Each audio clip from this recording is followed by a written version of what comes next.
We're back. What's up, bitches? It's me and you. What's up, man? What's going on, Doc? It's been a minute, bro. Yeah, as you know, I was celebrating my birthday out of the country. It was the celebrating the 29th anniversary of my 25th birthday, and I was in Bali for about a week and spent some time out in LA for the first time. Had a really good time out there. Yeah, I was in LA last week myself. Um, I went to Golden Apple Comics. Shout out to Golden Apple Comics. I went there too. I was there by accident, as a matter of fact. Yeah, You know how they have those double decker tour buses that yeah, go around the city, hop on, hop off. yeah. I Well, took one of those. I was upstairs on one of those buses. I was literally falling asleep on it because I was kind of tired and bored because I just gotten into town the And day you're before. old, apparently, because of your birthday. That too. And as I'm riding, and the bus stopped, and I woke up, looked to my right, and what's there? Golden Apple Comics. Dang near broke my neck trying to get off the bus, gather my stuff together, and get off the bus so I could get in there. I really liked their shop. They had a lot of quality, key back issues, behind the counter or whatever. They had a lot of stuff. Like they had giant size X-Men #1, I want to say. They had a bunch of Iron Fist and Power Man that I don't have, but Right. I didn't feel like dropping like 50, $60 on some of those issues. So, but I did fill some holes. I bought about 15 books or so. Spent about $100 in there. Very nice. I don't know if I have the books that I bought there with me. Nah, it's downstairs. Yeah. I'll Yeah, probably make a post on it. I know I did a video of my tour of there, which we'll be posting up shortly. yeah. It was a Um, good spot. I like the spot. I like how they have their back issue books because they have the boxes numbered and it's short boxes. You know what I'm right, saying? right. So that way you don't have to dig through a big old long box to get through everything. And everything's together. When I say everything, I mean by it doesn't matter what company it is. It's all together in the same boxes alphabetically. So you don't have to go over on this side for DC or this side for Image or whatever. But like you said, shout out to Golden Apple because I went there as well. It's smaller than I thought, but from what I understand, they have a huge warehouse where they do all their online sales. Yeah, yeah. Did you? So you were out there too. You saw when you first walk in. Did you see that Black Panther figurine that was like right in front when the minute you walk in the door? Do you pay attention to that? You remember? I saw a big Black Panther picture. I don't remember. I don't remember a Okay. figuring. Yeah, there was a figurine that they had there, and that sucker was like 100 and some change. I'm like, yeah, it'll stay here. It was Yeah, it was nice though. It was real nice. like your shirt, by the way. Speaking of You know Black what? Panther, This is a Wakanda Forever shirt, and as you know, I boycotted the show and everything but you went but down you again. bought the merch. However, this is the first and only Wakanda Forever thing that I bought because when I was in the mall today, I passed by an FYE and they were having a sale, red dot sale, half off. So this was $10. So I'm like, okay, y'all get $10 from me. So yeah, that was You're a it. hypocrite. Okay, sure. So what you what so this is Wakanda whiskey and blurred them. So we always imbibe in our favorite whiskey of the week. We've been on this whole black owned whiskey tip for the last few shows. So what you sipping on, bro? So when we started doing that, Paul and I had talked off camera about highlighting black whiskey companies because this is a quote unquote black space. And there's a list of approximately 13 to 15 black owned whiskey distilleries. And the one that I picked up a couple at the same time. I think I can't remember the name of the other one that I had, Bro Brothers or something like that. I can't remember right now. But the other one that I bought at the same time is this one called Majesty. And what's cool to me, at least, is the owner of Majesty lives here in Atlanta. He's been here in Atlanta of as long as I have this go around. He got here in '99. He worked in the spirits industry before starting this brand about 3 years ago. I've cracked the seal on it. I've not tasted it at all, of course. I always save that for you guys. So I will pour me a little bit and let you know what I think. Now, just because the company is black owned, if it's something that I don't like, I will say so because I don't want you guys wasting your money on something that I didn't feel good, that I wouldn't recommend. So let's see what we got here. Citrus notes, very clean smelling. If you understand what I'm saying, the one thing that I found interesting is that it doesn't have a lot of color to it. Now, a lot of times when you get whiskey, because it's aged the way that it's aged is aged in oaken barrels, it absorbs the context and the flavors of the barrel, and a lot of times it'll be darker. This seems rather light because the company was just started a few years ago. They're not able to age it as long as other spirits. So let's see what we got.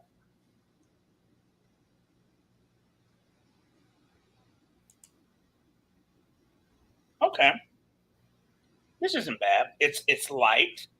It doesn't have. I will be honest with you. It doesn't have a lot of flavor to it.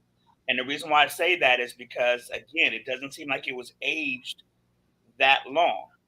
Um, it's got a little bite to it. It's got just a tad little bite, but it's not bad. It's not horrible. I've had some god awful whiskeys before, but this would not be. I can't say that I would necessarily order this if I was out at a restaurant or a bar or something. But sitting at home, reading comic books, talking comic books, smoking a stick, this isn't bad. I can see On a making. scale of 1 to 10, what would you give it?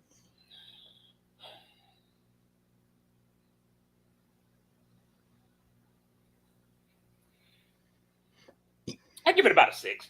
Now we'll see Six. how the flavor changes once I add my ice cube to it. But yeah, right now I'd give it about a 6. This would probably be good in an old fashioned. How much was it? That's an extremely good question. I bought this about 2, 3 months ago, so honestly, I don't remember right now. What does it say on the thing? Does it have a price suggestion on there? Okay. $43.99. Yeah. What about yourself? What are you sipping? Well, in keeping in line with our black-owned whiskeys, I actually got. I didn't buy this. My wife did. She um, randomly just decided to buy me a bourbon. It was kind of strange. It was a welcome gift, and unbeknownst to her that I'm on this black-owned whiskey tip, she bought a black-owned whiskey.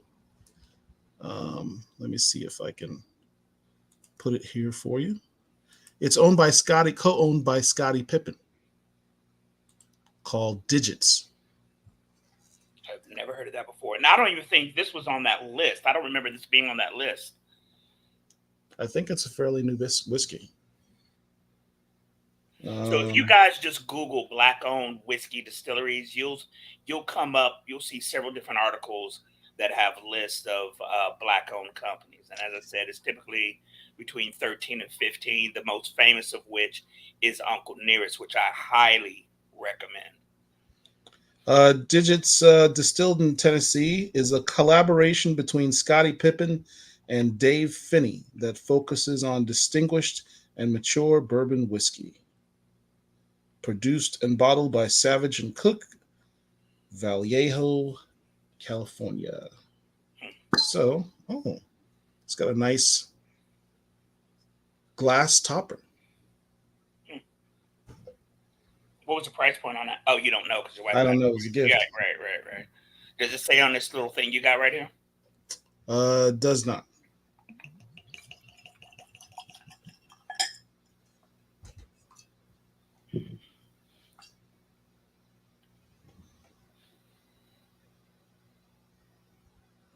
It's very flowery. It's like burn on my nose, though. That doesn't bode well.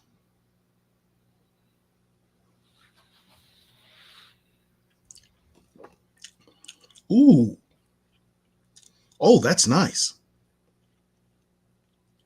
Sweet, caramelly. No burn. I said burn on my nose. No burn. Not even on the after part. On the end of it. Whiskey and women, that's always a good thing. Oh, it's very light on the tongue. It reminds me, not quite as flowery, but it kind of reminds me of Four Roses in a Okay, way. I like Four Roses single batch. I really do Yeah, like that. I don't yeah. remember the other one, but I do know I like Four Roses single batch. This is good. Give my wife props. This is pretty good. So I may have to add that to the bar. Oh my! On a What I scale of want one to to 10, I give this a 8.5. Okay, now that's high. It's good. That's high. Okay. All right. Well, I will definitely see if I can find it because I don't recall ever seeing it myself. But okay, cool. All So right, so let's get into these comics I was just getting ready to say that's the whiskey portion. Let's and get let's into the deal with our Wakanda Wakanda Eternal. portion. There was a lot of brouhaha on the internets, in the webs, in the Black Panther comic reading community, aka the Cult of Bast, regarding the last issue of Black Panther. In that issue, as you all know, it was revealed that the character of Beza is actually a member of the, what do they call it? Ophalandi? I don't remember. Ophalandi or Otalandi, something like that, which is some form of transgendered person. She was originally not a woman. Um, and so there was a lot of outcry because she was viewed based on the first three issues as a possible love interest for T'Challa. So there was some concern that, we're going to go in a different direction with T'Challa and go against canon, etc. To all of that, I say just chill and wait to see what happens. You know what? I didn't see. I hear what you're saying, but I didn't see any of that. To be quite honest with you, and I follow a There, lot of there, there accounts. was, there was. I In follow a lot of fact, accounts that of people who read comics. Black Panther specifically. B, and I'm not saying it wasn't out there. I'm just saying that the accounts that I follow and the people who I know who read Black Panther, I didn't see any of that at all. there was. Some fanboys were just losing their stuff at the possibility that T'Challa might be involved with her on a romantic level. But I think it's cool that Eve Ewing created a trans character. There's probably not a whole lot of them in comics, but it's interesting when people are like, "Oh yeah, we don't do this type of thing in Black Panther." Oddly enough, probably one of the first gay characters I ever saw in a comic that I can recall was in Jungle Action by Don McGregor. He had the character, the villain Venom, and the Wakandan um, Taku What was had their relationship, so to speak. was that in Jungle Action or that 4 issue? No, it was Jungle Action. Okay. It was Jungle Action. Speaking of Don McGregor, I had the pleasure, and I don't know if we had a show after Labor Day. I don't recall, but Don McGregor, who many of you may very well know, is to me top three Black Panther writers. He Yeah, wrote Jungle Action back in the 70s. And here in Atlanta, every Labor Day weekend is Dragon Con. If you've never been, I would highly, highly, highly encourage you to buy tickets now for Dragon Con 2024. Make your hotel arrangements now, today, for 2024, and come on out here because it is an experience. And as a blurred, that should be, in my humble opinion, on your bucket list. But anyway, they always on set. The con basically starts Thursday night. They start having panels and everything on Friday. But every Saturday of Dragon Con, they have a parade. And in the parade, they got everything coming down. And I saw this sprinter, and it has some Black Panther stuff on the side of it. And there were some words. There's a plaque or something indicating who was in the vehicle. And he was standing there in the doorway, and it said Don McGregor. And it took me like 0.5 seconds to realize it. Oh snap, that's Don McGregor. Now I had on my Wakanda baseball shirt, and the people in the van were telling me, beckoning me over to come to run through the crowd into the street to take a picture with him. And in hindsight, I really wish I would have, because he's got more years behind him than he does ahead, and there's no telling when I'll be ever be able to see him again. So I kind of wish I would have done that, but I did see him. He was a portly older gentleman, and he was it was cool seeing him. It really was. I wish I didn't have tickets for Dragon Con this year. I always go to the parade, but I didn't have tickets, and it would have been nice to see him in a panel. So yeah, shout out to Don McGregor, one of the best Black Panther writers ever. He truly was, or yeah, I mean, he truly was one of the, or is, I should say, one of the best Black Panther writers of all time. And when we talk about this latest run by Dr. Ewing, I gotta say, I see a lot of elements of that within this run. Um, Unlike Other writers. other writers, or one specific writer who I will shall not be named on this show ever again, um, she's doing a great job of expanding what Wakanda is, developing other characters within Wakanda without making T'Challa secondary to Wakanda. Because we're still exploring who T'Challa is, this new T'Challa, in light of what happened in the last run. What is his new status quo? Because he's trying to redefine himself and determine who he is. So yeah, I think she is getting more elements of jungle action than I've seen in a while from any Black Panther writer. So my hats off to her. Well, I mean, I hear what you're She's saying, doing a good job. I hear what you're saying, and I understand what you're saying. I would say personally that I think that Reginald Hudlin, who is my favorite Black Panther writer, had the elements of jungle action, even though T'Challa didn't spend a lot of time during that run in Wakanda proper. He was, all over the world. Um, I do feel that he did as well. As far as this run is going, without giving any spoilers to this specific issue, I'm really digging what she's doing.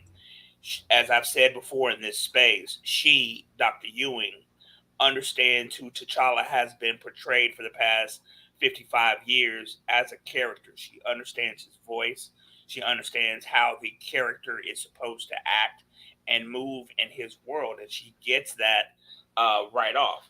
Mad shout out to the artist for this issue, who is Yeah, it was a different artist than what's his name? Chris Allen. who's this artist? So who was the artist on this one? Was it Chris Uh, Allen? Something Chatter. Now, see, they've changed where they put the credits, so to speak. Because I'm used to it I think it's being in the the first few back. pages. Let's see.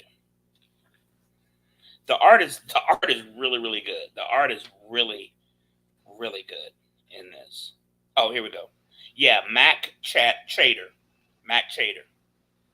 That's how I'm pronouncing it. If I'm pronouncing it wrong, Mr. Chater, I apologize, but that's how I'm pronouncing it right now until I hear otherwise. Um, Shout out to that individual. I don't know, as you guys know, if you've watched us here for any length of time, I'm not up on artists and their previous works like I should be, but I'm really digging the art in Four. this, and the story makes sense.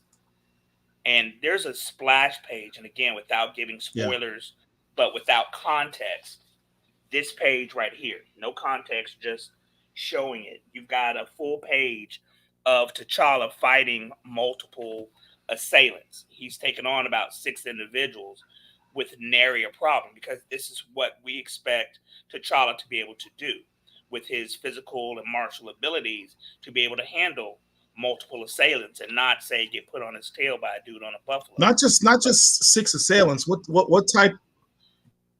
two, three. Hold What on. type of assailants though? That's what makes it interesting. Right. So right now it looks like No, he's no. fighting about Who eight who people. who are the assailants? I can't. My pronunciation is going to be Yeah, but wrong, so who are I'm the not going to people? embarrass myself.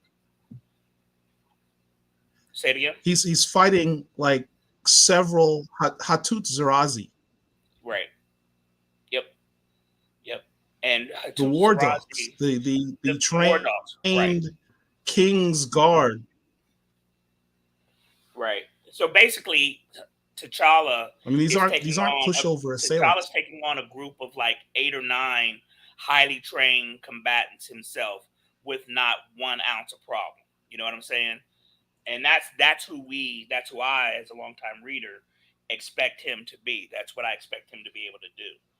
And so it was refreshing seeing that. It was refreshing seeing people show him respect that he is owed and due as not only the former monarch of that nation, but as somebody who's literally put his life on the line to not only defend the nation, but the world, the universe multiple times. So I shout out to Dr. Ewing for understanding who this character is. Um, as far as this individual issue in comparison to the other stuff that we are going to talk about this week, it wasn't at the top of my list as far as the individual issue, but combined as far as the story is concerned with the other four, it is a good book. It is a good title. This particular issue is decent. Okay. Um, and again, I cannot say enough about the art in this, and the overall story is good. I am highly enjoying this run. 5 issues in, I'd probably give Black Panther about a 7.58 overall. Yeah, yeah. It's been a decent run. This was another great addition. I love this cover. This cover is very dramatic. Um,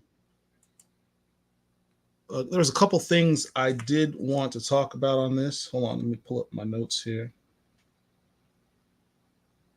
Did you buy any of the variants? Variants? Yeah, there were several. There were several variants on this. Right. Did you buy any of them? Yes. Yeah, no, I don't. Yeah. The last time I bought multiple variants was the Coach run. There was like Here's one 25 variant. or 6. This is the one in 25 by Marquez, the Marquez variant, David Marquez. That's This cool. thing is dope. That's cool. I actually ordered this from a comic company. They emailed me back that their shipment got damaged, and so they've got to ship me another one. But this one right here, this one needs to be a poster. Right. Looks like you should glow in the dark with those eyes. Yeah, right. It reminds you of like the old blacklight pictures from the 70s. For those of you under the age of 40, back in the 1970s, there was this thing where there was art that was on felt, and the paint that was used under black light, it would glow. Ask your parents, ask your uncles and aunties who partied in the 1970s. They know what we're talking about. And If yeah, if, if they can remember.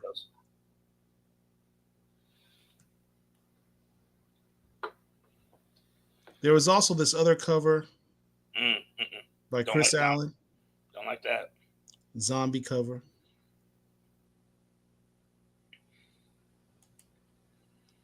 This is also the Souza Ernata Souza new champions variant. These new champion variants were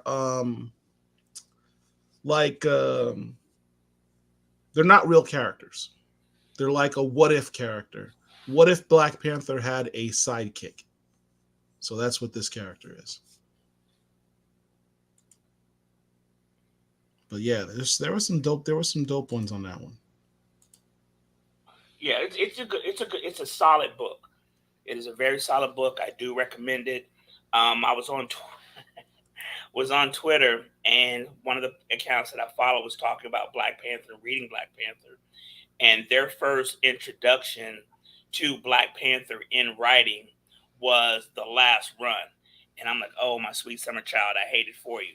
I told them I wish I could neuralize them and have them start with either Jungle Action or the Hudlin run. But yeah, Here's a couple things I did not like.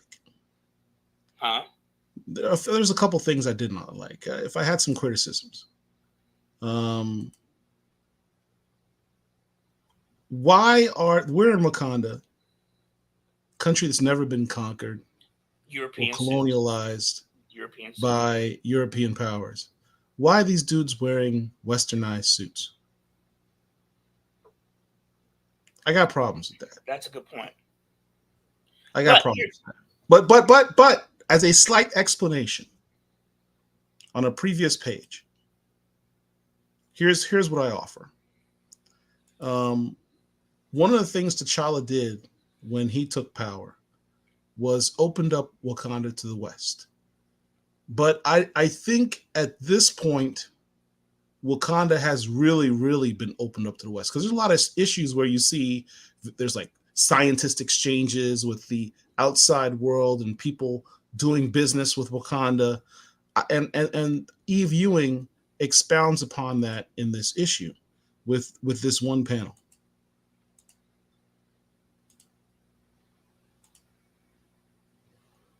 Wakanda has tourists. This is a site I am very well familiar with because I live in Orlando, Florida, where tourism is king. Um, so I think at this point, Wakanda has a tremendous amount of Western influence because they're dealing with the outside world now. There's tourism, there's scientific exchanges. It's inescapable. I question why a society that's been cut off would choose to adopt, you know, this other culture. But the flip side of it is the youth of today, youth of any age, always like to adopt what's different, counterculture. So for them, the Western style of dress, the way their mannerisms, the way they talk, etc., these are cool. These are new things to them. This is counterculture to them, counter to their Wakandan culture. So it may have a degree of allure. Why One is of this relevant? Because even, and this has been from the very first issue, we see it here in this panel here.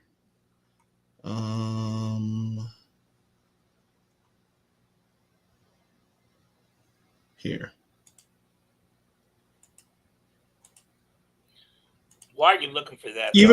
Even with T'Challa's cousin, the lawyer, this dude got a bow tie and a suit on. Ain't no bow ties in Africa. One Not, I of the mean, not like that.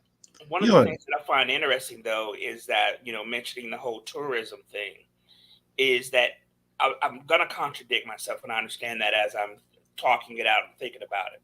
Is that a nation that is financially sound as Wakanda is doesn't need tourism to make money because they right, have vibranium. However, I say that having been to Dubai about 4 years ago, they don't need tourism money. But on the flip side of that, they were not a secretive society the way Wakanda was. So it's kind of interesting how that plays into each other. On the one hand, yes, you've invited the West in, but why do you need the West in or other nations in when you don't need their money? You're just opening yourselves up, as we just said, to influences from outside nations, and you can be conquered in a variety of different ways. Being conquered doesn't always mean at the barrel of a gun or spear, you know. So it's just interesting that has occurred. So and it's being behind the scene notes that there's going to be a Wakanda theme park at Disney World that's in development. Wants to know if we're going to do a Black Comic Lords field trip. If I can, brother, I will be there on opening day doing a live stream to all of you. And you live in Orlando too, Dion. We'll do it together. Let's set it up. So, here's the thing. Go ahead and take that panel down if you would.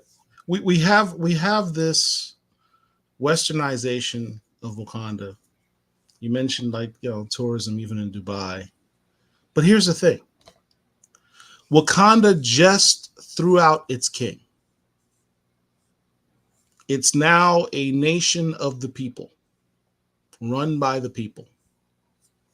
Many of the people outside of Burnin Zana weren't too keen on having Wakanda opened up to other people. One of the things that I like to So say is why would one the of the things that I transitional like to say government is still want to change do is that? bad.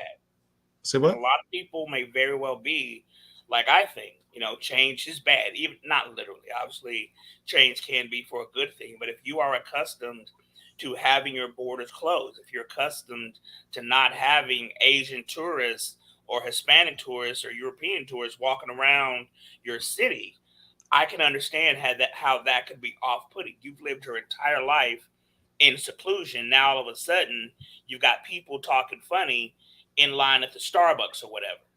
So yeah, and I agree with Mr. Tube U not that's funny.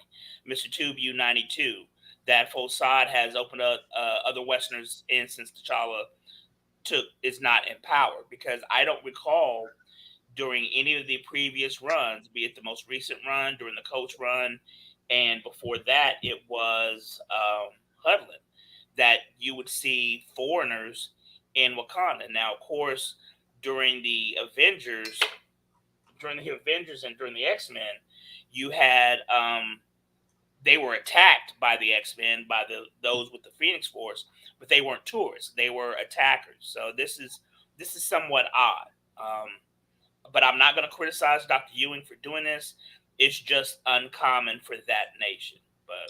But again, Well, I am enjoying this run. Enjoying this run. on Mr. Tube U 92's point, um, maybe there's a reason. You look at this panel here. These are Wakandans talking about the present nature of Wakanda. You got this guy talking about open gang warfare in the park, broad daylight. Have they no shame? This Not other too much person saying spoilers. it's a disgrace, enough to make you want to leave Beatty.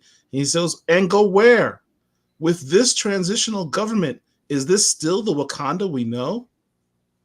So there is some dissension in the ranks in this new government that was created, well, started under the Coates run, and now fully manifested with the guy we don't talk about.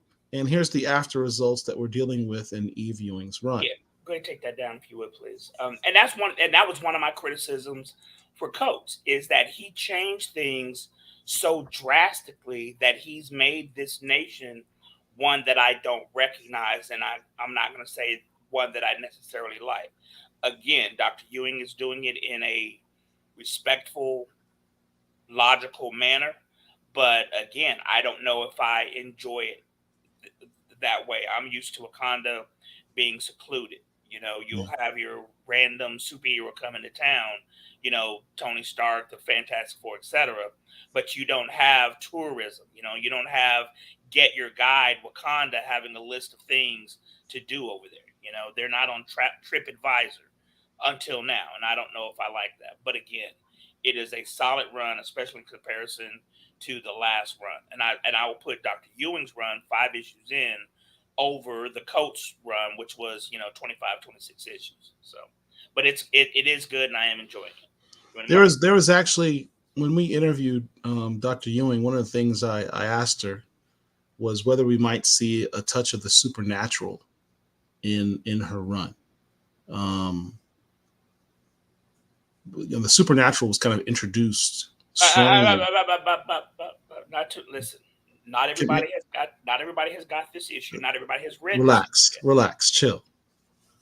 The supernatural was introduced under the Don McGregor's run in Jungle Action Comics, where we had characters of what was his name, Dr. McCobb Baron or Baron Macabre or yeah. something like that, where you had sort of the undead, and you had, I mean, there's been supernatural throughout the Black Panther series. Well, he's the king of the dead. Zawavadi, T'Challa He's the king of the introducing dead. So that's not uncommon. So shadow science. Yeah, there's always been a supernatural element within Wakanda. Um, within planet Earth, in Marvel Universe. So that's yes, but that's to be specifically expected. as part of their culture, there has always been a supernatural element. The one thing I will give credit to the writer who shall not be named is that he expounded upon that a little bit as well by establishing an actual group of witches within Wakanda. So I thought that was kind of cool because that later got explored a little bit more in actually a Spider-Man The Lost Hunt run with Craven, and you learn about this character who was a member of those witches from Wakanda, which is a Wasn't great there? run. Wasn't they also? Weren't they also talked about in the Wakanda? One of the Wakanda issues, if memory serves. Yes, yes, Yeah. correct. They Yeah. specifically talk about one particular witch and the new Right. character Right. Right. Tosin Right. Aduye. Right. If you guys don't have the Wakanda run, it was basically, I guess the word I'm gonna use, and I don't know if this is accurate, but it was an anthology, I guess. But Yeah, each book was a different story. There were two stories in each book. There was the main story, A story, then a B story that talked about the history of Wakanda. The A story was based on present day activities. The B story was the history of Wakanda. And in one of those books, there was 5 issues, if I'm not mistaken. In one of them, in the A story, they talked about a specific witch or a subgroup of Wakandans who were introduced during the last run. But once again, I am enjoying this run. It is better than the last 2 runs. I personally will put it above Coates and the most recent run. it was the issue that, for your reference, is actually Wakanda number 4. I'll show That's the you one the. with Killmonger on the cover, No, or Okoye. This one with Okoye. no, the Koya I think was issue 5. Oh, okay. 1 second, it's here. It actually has Tosin Aduye on the cover. Mm-hmm. That's right. There's actually a second printing with the two characters Tosin Aduye and the first appearance of Kime, who was one of the witches, and those witches are called the Ben Hazen. And it talks about the origin of the Ben Hazen. So Yeah, this that is was the the A variant story. cover. Yeah, This is the that was variant the cover story, and it was second pretty. print. It was pretty good. If Yeah, you it do not was. have that in your collection, and you are a collector, and I imagine if you're here at 10 p.m. East Coast time on a Friday night that you are listening to us, get the Wakanda series if you don't have it. It's only 5 issues. And this the Spider-Man series I was talking about, which also talks about the um those witches or one particular witch, the Lost Hunt,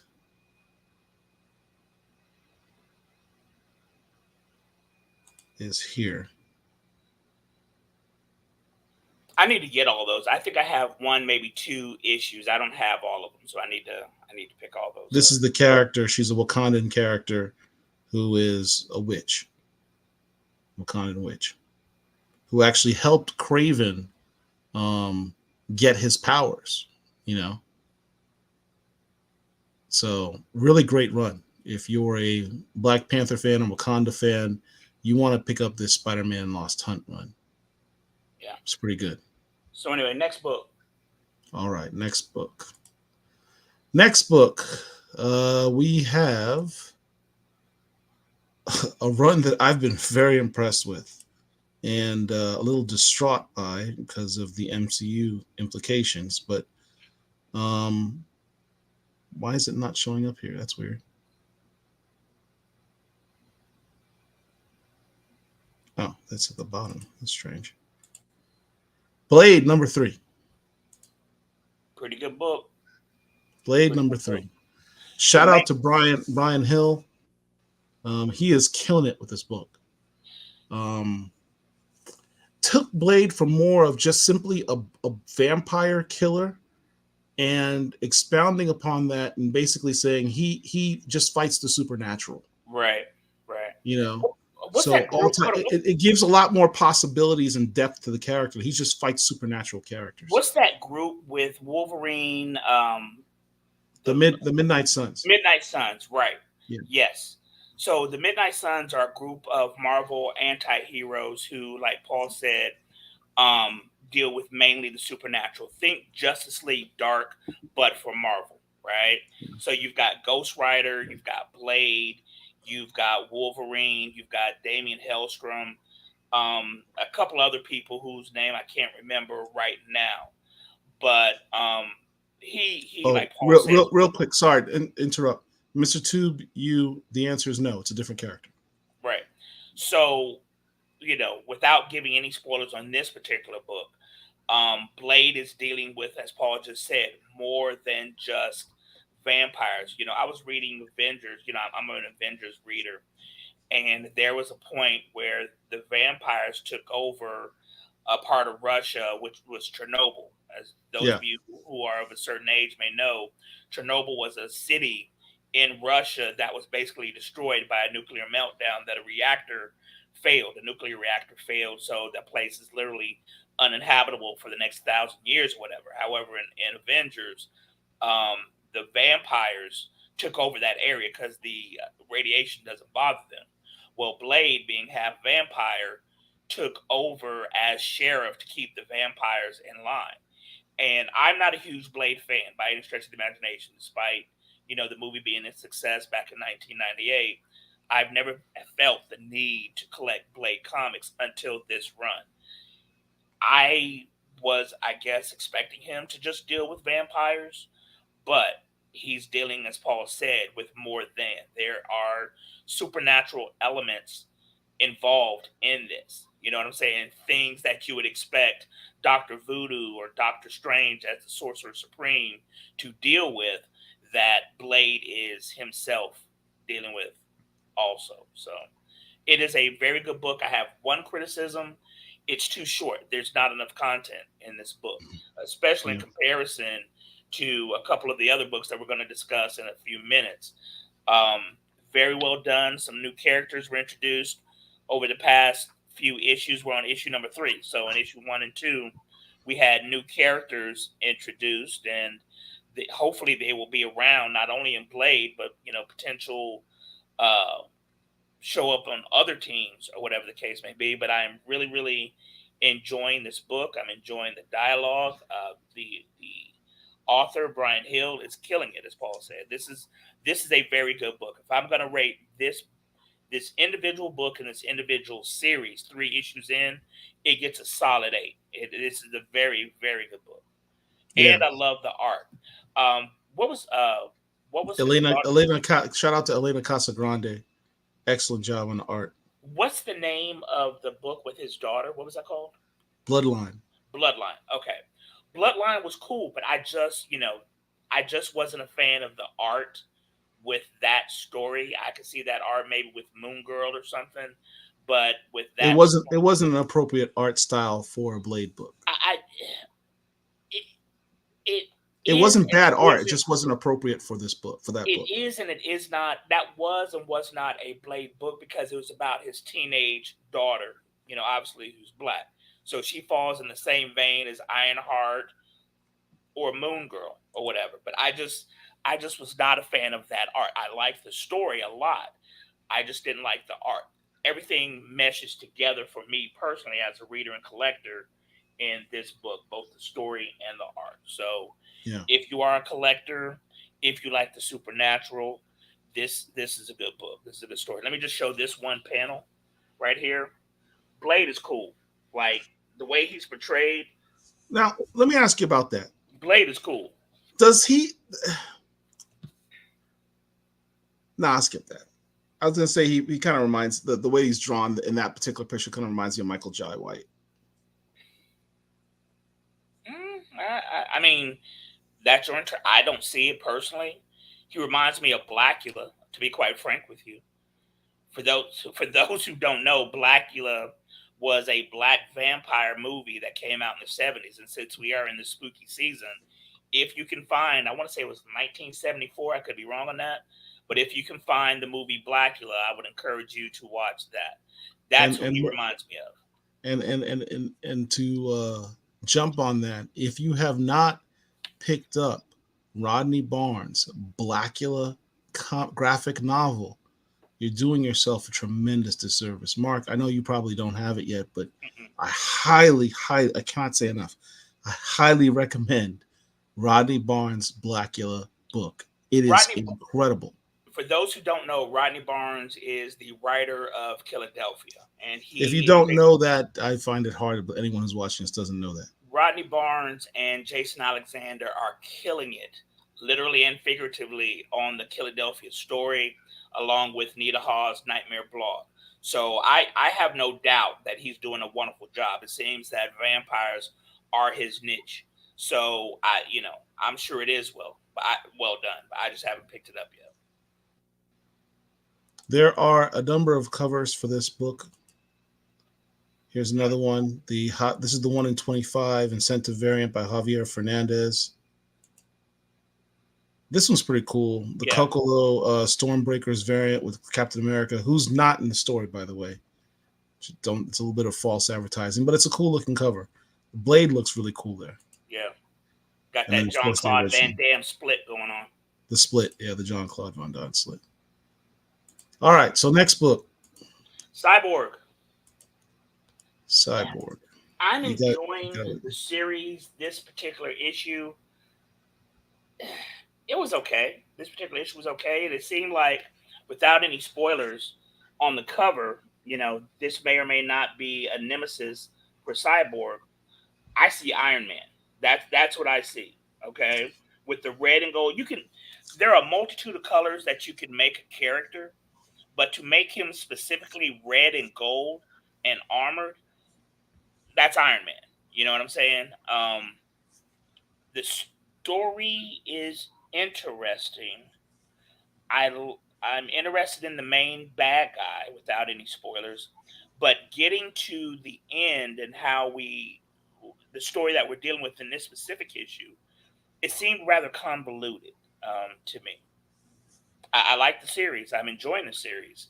But one of the things that I need to start doing is, before I start reading the latest issue, I need to read the previous issue so I can keep up to what's going on. Because issue number 2 dropped a month ago, and I don't remember barely what happened in that one. But it's cool. It's cool. I like the series. This specific issue was okay. Yeah, it was okay. I guess my fear, and we had interviewed the writer on this book before it came out. The fear I have is I hope he does not fall into the trap of continuing to explore the dysfunctional relationship that um you know Vic, Victor Stone has with his father Silas Stone. been there, done that It's been there, done that.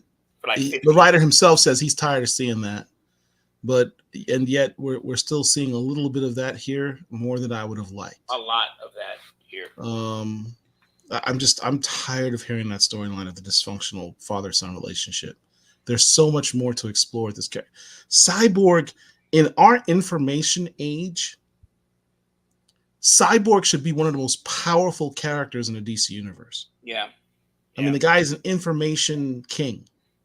And with the mother box, he can create just about any weapon that he can think of if he wishes. When you think about Cyborg, I specifically think about the Flashpoint Paradox storyline. I did not read the comic, but I saw the animation, which is easily available out there for you. That side, it's an alt universe. Flashpoint Paradox is an alt universe storyline, and that Cyborg had information to everything. So Right. if you are watching us on your mobile device or your computer, your laptop, whatever, Cyborg can literally hack into what it is and see all those tabs that you have open that you may not want somebody else to know about. That's the type of information that he has access to. When information is king, he's the king of information. As Paul said, we're still dealing with the daddy issues that he has. But I will say that this writer created a character by the name of Estelle, who's basically kind of like a TMZ blogger, right? Yeah, she's Love fine. that character. If you read, without any spoilers, if you read this book and you see her in there will always be, I can't really see it, but there will always be comments like right here where people who are live streaming her show are making comments. Like those of you who are watching us here, and there are comments that'll pop up. That's the equivalent. And like this, Tron World just tweeted something, posted something. That's the same thing that Estelle deals with, and those comments are spot on. By that I Now mean, hold that panel up. Let me show you something. okay. So basically, what I mean is that this writer, he The gets our the voice. writer himself is in those comments. The writer's name is Morgan Hampton. Oh, okay. If you look at the comments, his actual Twitter his actual Twitter account is one of those comments. Oh, really? I didn't know that. So Yeah. yeah. So Estelle, to me, Estelle is the best character in this book because and she's only always in here. We're 3 issues in. She's probably had 3 pages thus far because she's only in there for a brief period of time. And I really, really do enjoy those comments because, again, it seems that the writer gets how social media works and how people comment on things. It's a very good plot device or literary device. The first time I ever saw something like that in a comic book that I can recall was actually in the Spawn comics by Todd McFarlane. He used to have this one talking head news anchor who would appear in every issue, and the exposition of giving the news as to what's going on helps to actually move the story along and catch the reader up as to what's going on as well. And it was interesting in the Spawn book. What was funny is that this guy was like hated, so he would constantly every issue he'd be on a different news network or different news outlet. It kept changing because you would assume that he'd get fired from one job to another for being so controversial. So basically, like Tucker Carlson. Basically, like a Tucker Carlson, correct. But overall, the Cyborg book is good. If I'm going to give it a 1 to 10 scale, I'd probably say I'd give it about a 7. On this particular issue. One last thing on Cyborg. We talk about the prominence of Black superheroes. And when you think about what it takes to be an A-list Black superhero, for me personally, it's having a body of work in comics, having merch, like toys, statues, lunch boxes, that being in all other media such as television and movies, and having a fairly well-known name. Cyborg checks all of those boxes. He is one of the few Black superhero characters that does all of that. In fact, I think he's number one. He is DC Comics' most A-list level Black superhero, more so than Jon Stewart. Jon Stewart's never been in a movie. Well, yeah. The only other one who comes close would be Amanda Waller. And Mr. Terrific. I mean, let's Mr. Terrific has never been in a movie. He's never been in a movie, but listen to my definition. Listen to my definition. That's why I was very specific in my definition. But Mr. Has to be in television. Has to be in television and film. There's a lot of characters that have been in cartoons, etc., but not on live action film. Cyborg and Amanda Waller are the only DC Black characters that have ever done all of that. Comics, toys, merch, TV, and movies. Cyborg and Amanda Waller are the only two. Cyborg really should be a bigger. I agree with Paul in that Cyborg should be in the public consciousness a bigger character than he is, but he is not, unfortunately. Yeah. Going back to Teen Titans, in the mid 2000s, Cyborg was a main part of that team. In Justice League Doom, Cyborg was part of that team. Dion mentions a good point. What about Steel? Okay, hold on. Let's talk about Cyborg. We'll talk about Steel in a second. But Cyborg has had 3 live action iterations. 3 at this point. Okay. The guy who played the famous something Jet was on Smallville. You had him in Doom Patrol. You also had Ray Fisher in the live action Justice League. He's had his own titles. He's been a member of the Teen Titans going back to the 1970s, maybe early 80s. So he has been around for a very long time, but he's just not popular. If you ask the average individual who Cyborg is, the non comic book geek the way that we are, they're not going to know who he is. They're going to know who Black Well, Panther unless is. they watch the Teen Titans Go cartoon, which was But very popular. right, yes, yes. But my mom, who has never read a comic book in her life, obviously knows who Superman and Joker are. She has no idea who Cyborg is, I'm sure. You know what I'm saying? So that's how you know you are an A-list character, when your average person who's not enmeshed in that genre or in that space knows who you are. And he hasn't reached that level, unfortunately. It's a shame, because he is a good, complex character. But we need to get away from the whole daddy issues thing, because that's been going on for 30 years at this point. I mean, enough. Here's my question. Hold on. Let's deal with what Dion said here about Steel. Has Steel ever been in a cartoon? Yes, he's been in cartoon movies. With the whole New 52 style stuff, I think it was. With the death of Superman, when everybody was coming to, there was Superboy and all these other people. Right. Yes, he was in those cartoons. He was in Justice League. Justice League. Justice League Unlimited. Yeah. Oh, I thought you meant the movie was. No.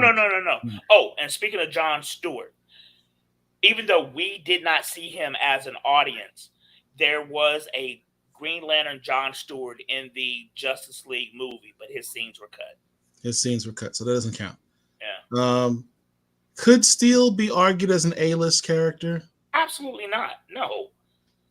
Checking the boxes that I mentioned, I think the only thing that sort of lacks might be the recognition. It still has absolutely no recognition. Well, I mean, look, he got a lot of recognition from the movie. Everyone remembers it because the movie was terrible. Even though Shaq played him back in 1997 or whatever, nobody thinks of that. Nobody thinks of him. There was a live action. People think of him because it was a bad movie, and it's known as a bad movie. There is currently a live action Steel with Superman and Lois, which is a very good series. Yeah. If you're not watching Superman and Lois, you're doing yourself a disservice. I give you that, Dion. He might fall into the criteria of an A-list character, just using the criteria that I gave. But the other thing here, this comment by Tron World, Tori, if you count Will Smith, Deadshot checks all the No, Deadshot was white in the comics. We're talking original black characters. Absolutely. Right. Static would be number one if the character got a push outside comics. But he's Static's never been in a live action, so that's not going to work. Justice League movie did nothing for the character. Let's be honest. Ray Fisher's situation was dirty work, and the live action movie version got the least appearances. True, except if you watch the director's cut. You see all the stuff that Zack Snyder, to his credit, actually gave Ray Fisher some really good dialogue and scenes in the director's cut.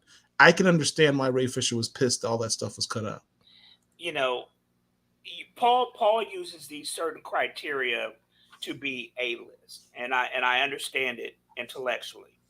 The issue that I have is that the A-list is considered a marketing metric, and a star, as an example, is A-list if they are at the top of the popularity hierarchy. Even though Paul listed all these things that he checks, let's be honest, Cyborg is not an A-list character because he does not have the popularity. So, based on that, then there are no DC A-list black characters. That is correct. That is absolutely correct. And that is absolutely sad, DC. You're the longest running comic book company in the world. The 80s Super Friends show. We're older than you I'm are. not certain that's accurate. I don't remember Cyborg being right. That's what I was about to say. I mean, I have absolutely. First of all, the Super Friends show started in the 70s, but yeah, like 75. I don't recall Cyborg ever. You know what? Yeah, I'm pretty sure that's not accurate, dude. No, no, no. Hold on. If you, but here, hold, put that back up.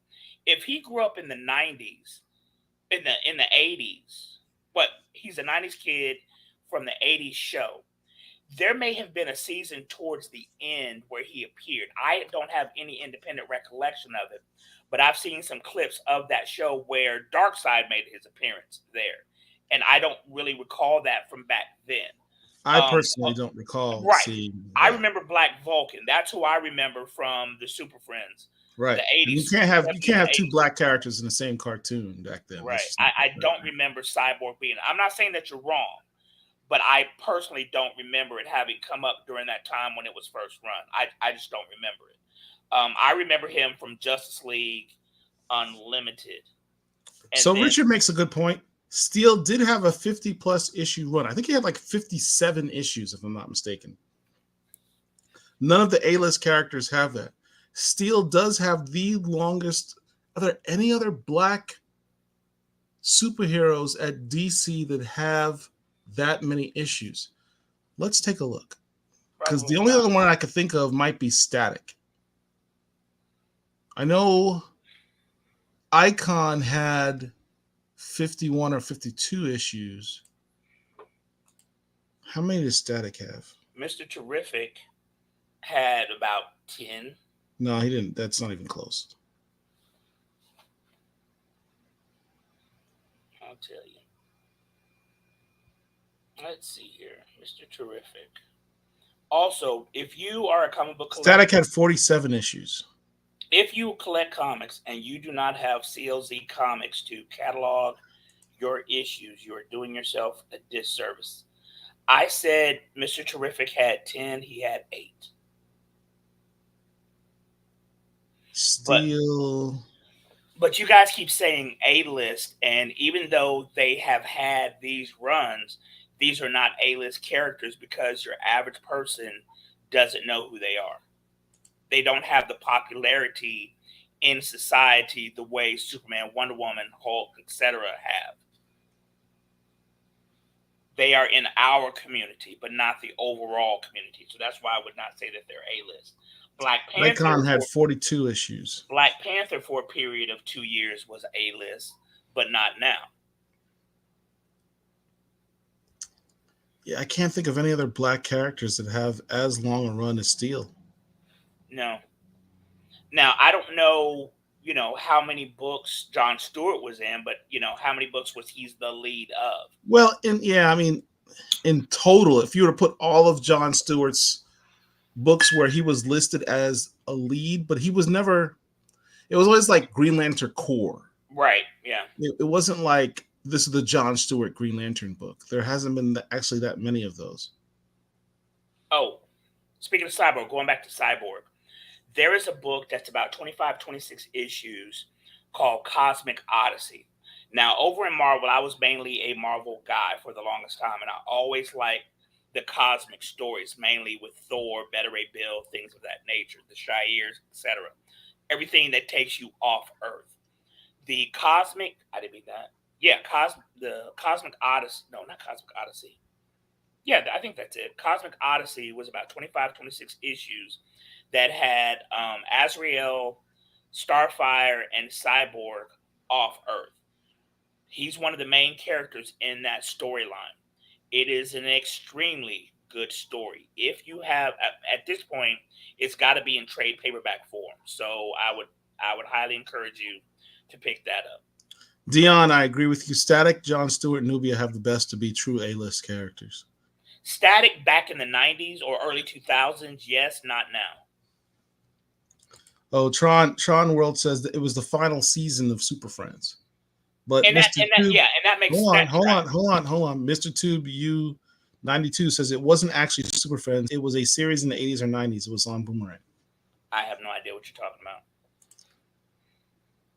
Cyborg is stuck with the Titans, which only Dick Grayson stands out apart from the team. That's true. Richard says no, Paul. A-list does not necessarily mean better pop superheroes. I didn't say better. I never said better. I just said here's some criteria of what you need to be, minimum criteria for you to be an A-lister. To me, to be an A-list, you have to be popular outside of that community, and Cyborg does not fit that bill. Yeah. Based on that, then there are no A-list superhero characters, Correct. black superhero characters from In DC. DC, that is absolutely correct. It was called the Superpowers Team, Galactic Guardians, and it premiered in '85. I have no idea what that is. Less of the Super Friends. I do remember the Superpowers Team. They even had a toy line. When Paul and I say the Super Friends team, that was a team with Black Vulcan, uh, Apache Chief. What was the Asian dude's name? Um. Oh, geez, they wore the green outfit. Yep, and he had the bun It's thing. like he was like a tornado character. Yes, I don't remember his name.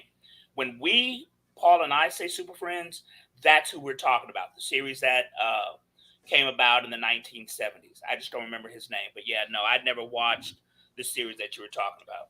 Dion says, to be fair, the video games, cartoons, and movies give Marvel the edge with their black characters. DC movies are at their lowest point.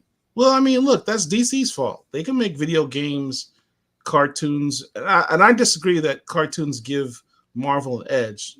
DC clearly has an edge in the cartoons. Yes. It's not even close. Paul and I have been discussing this for years in how their animated universe rivals the Marvel live action universe. When they did even before the New 52, when they had the Wonder Woman, when they had Batman, Superman, Apocalypse, and Batman, Superman, Public Enemies, and all that stuff, those shows, those movies were phenomenal, especially that Wonder Woman that came out around 2010. Great movies. And then when you had the New 52, Throne of Atlantis, Justice League War, etc., those movies are phenomenal. Mr. Tube says the character's name is Mr. Samurai. That sounds right. Yeah, Samurai. Those are the Justice League that we know. But no, DC clearly has the edge over Marvel now when it comes to animated stuff. What does Marvel even have? Is there even a Spider-Man cartoon on right now? Dion says Black Manta in the new Aquaman movie is going to be a beast. Okay, excited. Let's talk about this real quick. Yahya Abdul-Mateen is my frat brother. Shout out to all the alphas out there. Hey, fine. Don't do that. I can't do that. As far as the people as far as that character, he's fine for that. I have no problem with that. Why they cast him as Wonder Man in Marvel makes absolutely no sense to me whatsoever. 0 sense. None. First, stop. Well, it does if you're a white executive at Marvel and you think this is a great way to bring in black people to see your movie for pandering purposes as temporary representation, then absolutely it makes sense. I have absolutely no interest or desire to see that movie, and I have zero desire to see the Wonder Man movie for that specific reason. You know, first of all, Wonder Man's not all that interesting a character, in my opinion. One of the person who I fan cast as that role, Jerry O'Connell. Jerry O'Connell would have been a perfect Wonder Man. Okay? 15 years ago, maybe. No, he's not even 50 yet. I don't think. Sure? I don't think he's 50 yet. But he would have been perfect, or any other white guy. So why would you cast the same actor to play multiple roles? That's one of the things that I talk about all the time when it comes to people fan casting, for example, T'Challa. Why do folks keep picking the same black actors to play every role? It doesn't make sense. But that being said, I went to go see a movie today, and they had a preview or trailer for the new Aquaman movie.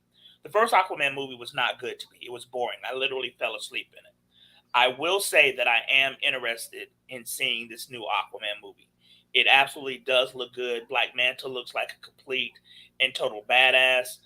Why you would have Yahya Abdul-Mateen play his third superhero? Because remember, on the HBO series The Watchmen, they had him as Dr. Manhattan. He's Black Manta. Now you're going to cast him as Wonder Man. There are other actors out there. Stop recycling the same people. Yaya's about to be the new Michael Jai White. It's ridiculous.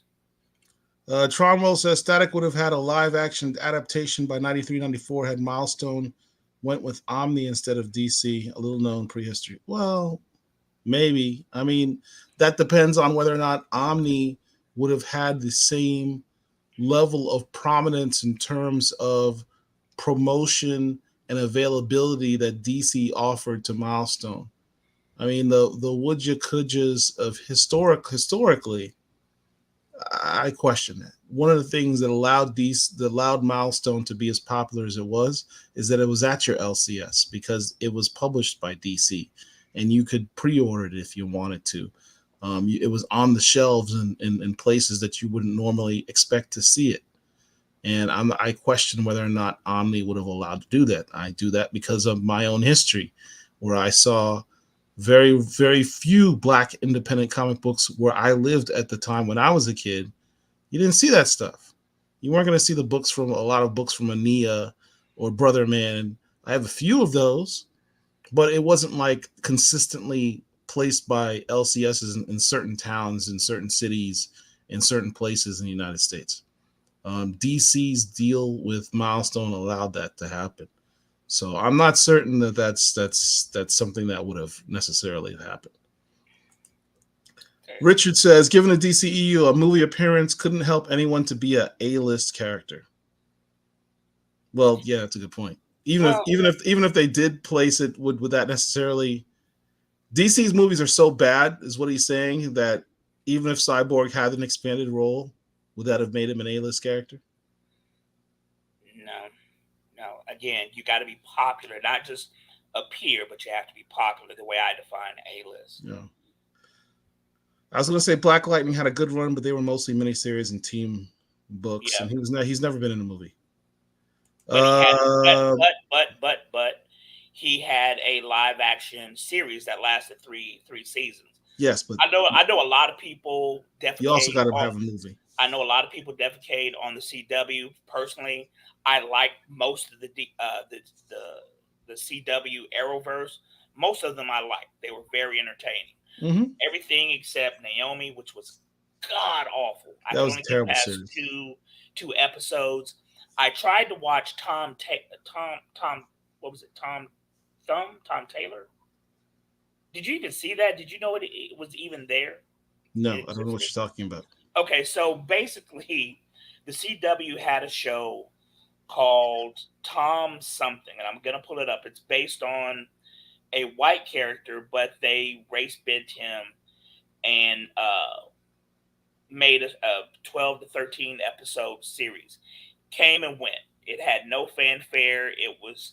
I tried to watch the first episode.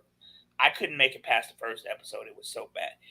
The issue was how they had the actor portraying this character. I'm gonna pull it up here in a second. Go ahead, real quick though, Paul. I'll tell you. Trauma says Ryan Gosling would make a good Wonder Man. Nah, Behind the scene, Deadshot in the new Suicide Squad game is the only black DC character that's been playable in the game since Cyborg and Black Lightning and Injustice. Again, Deadshot's not black in the comics. I don't consider him black. he's not a black character. He was played by a black. He was portrayed by a black actor. He is not a black character. It's the studio's money. They want safe investments, of Okay, course. Tom Swift. Pull up Tom Swift real quick. Tom Oh my Swift was a God, Tom CW Swift. show that I had. Until I was talking to a friend of mine a couple of weeks ago, I didn't even realize that it had dropped. I know about a year or so ago that I think I'd seen an advert for it, and I was somewhat interested. Oh, But this show? yes, Oh, it this show did not. This it dude did didn't not look land. like a superhero. It didn't land, and the way I don't want to say too much because I don't want people to get offended or get upset. But the way this actor was portraying was acting as a dude, as a black dude, I just I couldn't get into it. I could not. It was bad. Like when I say bad, I personally could I not forgot we had make the it cyborg past. thing. I could not make it past the first episode. I'm watching the first episode. It had Braxton Hartnebrig from the Jamie Foxx show was in it. He plays his father. I don't know who this actor is. I've never heard of him before. His name is Tion Richards. Never heard of that cat before, right? Basically, He's a brilliant scientist. His whole family is a family of scientists. His dad's a scientist, he's a scientist. So these are the type of things that you would think that would draw in the nerd culture. You know, they're not dummies, they're not athletes. They are brilliant. He is a brilliant individual. It it just was not good. It just I challenge you to try to watch the first episode and then let's have a This discussion dude did later. not inspire me to want to watch the show. It's crazy. It is crazy. This Fine. show, okay, do me a favor. Google the person Marquise, Marquise, last name Vilson, Vilson. Why am I doing this? I'll tell you when you pull it up. Oh Lord. LeVar Burton was in this series as well, and you would think that would be enough to watch it, but it just Marquise Vilson. That's a trans man. And I was when my friend told me that, I was absolutely floored by that because I would never have known. Well, okay. But he basically he plays Alfred. He's the Alfred to this character. It yeah, I couldn't get past F1. If you can get past F1, more power to you. You know, I soldiered through the first episode of Naomi and made it through halfway through the second episode of Naomi, but that's where I had to stop. It's a shame that the CW has now had three separate shows featuring black characters or black superheroes. Only one of them hit, and to me, Black Lightning hit. It was a good series to me. But these other two, Naomi and this Tom Swift, no, no, did not do I don't know, Dion. I like the first two seasons of Black Lightning. it. The third season I wasn't feeling at all. How many seasons was there? Was it three or four? Three. It was three. Third season was a waste. China McClain left, and then they recast the character who looked nothing like her. They explained it in the show. They explained it, which I appreciate. They tried to explain it. They explained it. Now, whether or not it makes sense is a whole nother story, but they did have an explanation as to why Jennifer Pierce looked different for the last 5 episodes than she had for the first 2.5 seasons. Yeah. But that actress who played Jennifer in the last few episodes, beautiful young lady. She's one of my fan casts to be Storm. Storm. Yeah, Beautiful she could easily play a young Storm easily. yeah, yeah. My problems with that third season, you wrote this series about a black superhero family, and they're a dysfunctional family. The parents are divorced or on the verge of being They're divorced. divorced. The mom became a crackhead in the last season, so to speak. The younger daughter is always smoking pot and running away.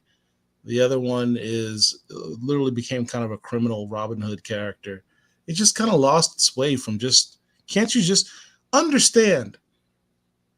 There's not like there's a bunch of black superhero families, just traditional run There of are the none. mill black superhero families on television. Excuse me, let me interject. They are to my knowledge, they are in the big three: Image, DC, Marvel.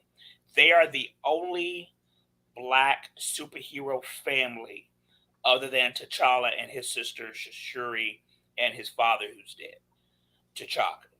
But other than them, with everybody being alive, they're the only family that I can think of.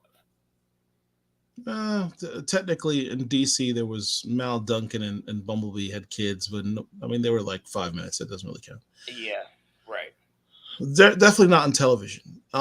This was an opportunity to just you didn't have to force all these little weird nuances and make them so dysfunctional. We don't need a dysfunctional black superhero family. We haven't even seen a regular functional black superhero family. That would have been alluring by itself without having to make all of this drama. One of the things that for me that made the series was the bad guy, Tobias Well, Yeah. played by the Oh, he was actor excellent. who goes by the name of Crondon. He's an albino cat. He was funny. The writers Yeah. gave him the best lines. He Yeah. made that show. I listen. I It's don't kind of care. like Uncle Ruckus on steroids. Not really, but kind of, sort of. Man, he was talking about Listen, he y'all was. Negroes, y'all shifty Negroes are the reason why I'm always turned to becoming a villain. I mean, Let me tell you something. Crondon had me cracking up at the time when the series was on. I worked for the local ATL CW affiliate, writing show recaps for them. Every time I was watching that show, I couldn't wait to see him on the screen. Crondon, who I haven't seen in anything else, he made that show for me, as well as Nefessa Williams, who played the oldest Pierce daughter, who is fine. Oh my God, she's beautiful. One thing I never understood: she was supposed to be supposedly a medical student. This chick was never in class ever. Like would have had to have flunked out because she was always doing something other than studying. But I know, like I said at the beginning of this, I know the CW shows get a lot of crap. I personally liked most of the CW shows, yeah, including most of them pretty good. yeah. Dion says the Marvel's movie is going to be a box office Titanic, and Monica's character is going to sink with it. No one is going to support that film. Ironheart got delayed too. Did that character resonate with us? There's a lot to unpack there. Why do you think it's going to be a box office Titanic? Why do you think Because it's based on women, and a lot of people have been spamming it already, having seen nothing other than trailers, because the fourth phase 4 of Marvel hasn't been that good. That's probably why. And how does it tie into everything else, despite the fact that Miss Marvel, which was an okay series, ties directly? It was a good series. I wouldn't say it was just okay. I think it was a good series. I enjoyed watching that with my family. It was, well, you have a young daughter, so I can understand why your perception of it is one way. Me individually, I thought it was okay. I enjoyed it. It's not better than Loki. It's not better than WandaVision to me. It was okay. I think it'll be lighthearted and fun. I think it'll probably be good, but Ultimately, it's going to suffer from the fact that it is still part of Marvel's Phase 4, which has sucked. Right. And Brie Larson as an actress, despite the fact that she's won an Oscar, she's just not charismatic at all. She's got the charisma of a plank of wood. She may very well be a nice woman, more power to her, but me as a viewer, there is nothing exciting about her. I watched the last Fast and Furious movie, which was good. Whenever she was on screen, it was just a blank spot. Jason Momoa, who was in that movie, stole that show. I am on record saying that Jason Momoa should get an Oscar nomination for Best Supporting Actor for his portrayal in the last Fast and Furious movie. Wow, you just said that online. That's crazy. I've written that after I saw the movie. Oh, you're doubling down on it. Okay. I said what I said. Jason Momoa made that movie. I'm accustomed to seeing Jason Momoa as the taciturn, stern, Khal Drogo type person. He was campy as hell in this movie, and it was hilarious. He made that movie. He was the best part of that movie. Dion gave you his explanation as to why. Low interest with the casuals, fan backlash against Brie Larson, diverse cast is going to make people feel like it's woke. There's a hate train for this new era. I honestly don't disagree with you, Dion. I mean, you just listed every reason why this movie is probably going to fail. Right, but going back to what I was saying. But I'll add one last thing. Again, Phase 4. What do I mean by that? There is no connectivity in Phase 4. In Phase 1, we're developing the whole Infinity Saga.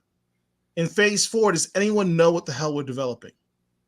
I know comic book fans know that ultimately we're talking about incursions and the multiverse. We get that as comic book fans, but we don't represent the larger audience that makes them the billions of dollars that they're looking for. The casual fans have no idea what's going on in Phase 4. It's incoherent. They have not been consistent in the message that all of this is tied together with regard to the multiverse and incursions. Um, and that's been their downfall because there's no Easter eggs that say you stay for the after credit scene and see the Easter egg that's going to tie it into the next film. None of that's happening. It's been terrible. It's been poorly managed. Okay, so going back to what I was saying about Brie Larson, the first movie was not good. The first Marvel's movie was not good, and I put You mean that Captain Marvel? squarely on her shoulders because, again, Oscar winning aside, there's nothing exciting about Brie Larson as an actress, and thankfully, she's got Teyana Paris and this other young lady to help carry the movie. But they could have done so much better than casting her, in my humble opinion. Listen, if you haven't done so already, you're watching this. Please hit the like button. Just take a second right now. Just hit the like button. And if you have an opportunity, go ahead and share it on your social media. Share it to Facebook, share it to Twitter. Just hit the share button. Help a brother out so that we can keep giving you this dope content. Cold Appreciate Tiger it. says, dealing with Hollywood, they'll never give us the win without taking a dig at us. And I'm assuming he's talking about how the Pierce family is a so called dysfunctional family. Um, he, I don't know if I necessarily agree with that. It just, they were trying to add to the drama. LJ Panther says it seems to be a bunch of over the top silliness in reference to the Marvels. I have no problems with lightheartedness at all. Um, just so long as it's not Thor level Taiki Waititi, or however you pronounce his name, Thor Love and Thunder silliness. That movie could have been so much better had he cut back about 20% on the silliness. Yeah. It had potential. The actor himself, Chris Hemsworth, said the same thing. He's like, I'm tired of doing the silly roles. Like, I want a more serious Thor. I hated Thor 1. Thor 2 was mid. Thor 3 was phenomenal. Thor 3 was the best one. Thor 3 was awesome. Was phenomenal. What was it? Ragnarok? What was it? Ragnarok. Yeah. Ragnarok was the best of the Thor movies. And, that's thanks to Taiki, whatever. But he didn't let the comedy overpower. Correct. There were comedy elements. The There were humorous elements in it. It was not overpowering. It was overpowering in Love and Thunder. And you had one of the best villains in Thor, and he was pushed to the side. As an aside, Christian Bale should not have played that role. He is Batman. Why do you recast this? Why do you recycle the same actors to play all these different roles? So, anyway. Dion likes the Fast movie as well.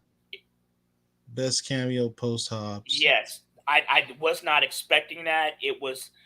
I literally yelled in the theater. I'm not going to spin out long enough.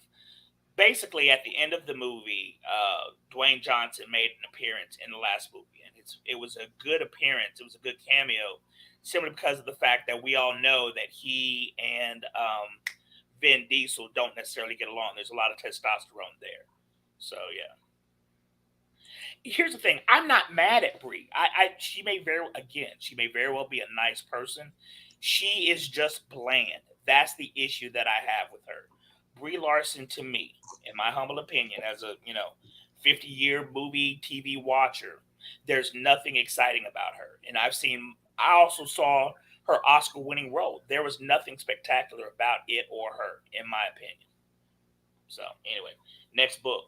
At this rate, Wesley Snipes is going to cameo as Blade in Deadpool 3 or Secret Wars before the new Blade. That new Blade movie's not happening with Mahershala Ali. It's not going to happen. First off, I like. He's now older than Wesley Snipes was when he did Blade 3. I like Mahershala Ali as an actor. I think he's a phenomenal actor. My first introduction to him was on House of Cards on Netflix. Phenomenal actor. He was miscast in this role. As Paul just mentioned, he was way too old. He's 49 at this point. When Wesley Snipes first did Blade in 98, he was about 35, 36 when filmed, 36, 37 when the movie was released. Mahershala Ali is way too old, in my humble opinion, to be starting a franchise. If he was winding it up, fine, but not now. That's another character. We were talking about A-list characters. He's the third person to play Blade. You know what I'm saying? You had Sticky Fingers, you had Wesley Snipes, and now Mahershala Ali. But Blade is not an A-list character. I would maybe disagree with that one. You know what? I take that back. Because of Wesley Snipes, Blade is probably an A-list character. I think because But of Wesley but it's been Snipes. but it's been over 25 years though at this point. You know what I'm saying? So his popularity has decreased because when's the last time that we've seen Blade live action? I never saw an episode of that Sticky Fingers series. When was that series? That was in the 90s. That was a good series, actually. I never I watched know. it. I know. Look, people say Sticky Fingers, he can't act, what have you. That was a good series. You can catch it on Tubi. It was a good series. I actually enjoyed that. Yeah, I never But we saw it. got off on a tangent. I don't even know how we got on these topics. We're Let's go just to our next comic book, Green Lantern War Journal. We talk about DC's most prominent Black heroes. I think number one on the list, me personally, just my personal opinion, it's John Stewart. We talked about the fact that John Stewart's never really had too many series with his name on it per se, where he is definitively listed as the title book. It's his book. This is John Stewart's title book. Okay, but before you read this book, Green Lantern War Journal, this book on a scale of 1 to 10 for me gets an 8. It was a very good book. It was excellent. But Shout before out you to Philip Kennedy Johnson. I appreciated the fact that Philip Kennedy Johnson did not do away with the power up that Brother which is Jeffrey what I was getting Thorne ready to explain. Before did. you read this book, you need to read John Stewart, The Emerald Knight by the great Jeffrey Thorne. In order to understand what's going on in War Journal, The Emerald Knight, John Stewart, The Emerald Knight, you need to read that first. That was a phenomenal book. What was the series called though with him? Because that was a one shot. What was that series called? That mini series? Um, Because I was Man, looking it up on CLZ. If you collect comics, you need to have CLZ. And I looked under John Stewart. I looked under Green Lantern, but it wasn't pulling up. What was it called? I think it was just called Green. It was called Green Lantern. It was No, Green Lantern Volume 7. you're absolutely correct. I apologize. Yes. So before you read this book, you need Green Lantern Volume 7, which was 12 issues. Then you need to read the Emerald Knight book to understand what's going on here. And this book was very, very, very good. The art was on point. And The to talk story was about what yeah. sorry, to talk about what Mark's talking about here. This is Green Lantern Volume 7, number 12. In this issue, John Stewart gets a power up. If you look at this cover, notice he doesn't have a ring on either of his hands. He made John Stewart got powered up, leveled up, so that he no longer requires a ring. He is He the energy. ascended. He ascended and became a new character. One of the problems is that with John Stewart is that we refer to him as John Stewart. He's not green. When we say Green Lantern, there's a segment of our society when people hear the word Green Lanterns, they think of John Stewart because there's a whole generation that grew up with John Stewart being the only Green Lantern they known from the Justice League cartoon or Justice League Unlimited cartoon. Yep.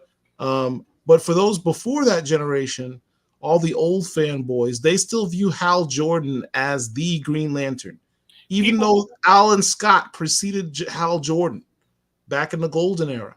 Hal Jordan is definitively known as Green Lantern by DC Comics, and people who John are Stewart is Paul known as John Stewart. people who are Paul and I's age, if you I would say 45 plus, Hal Jordan was the guy that we grew up on in the comic books. He made an appearance here and there in the Super Friends cartoon that we were discussing earlier. I That's where my mind went for a lot of years.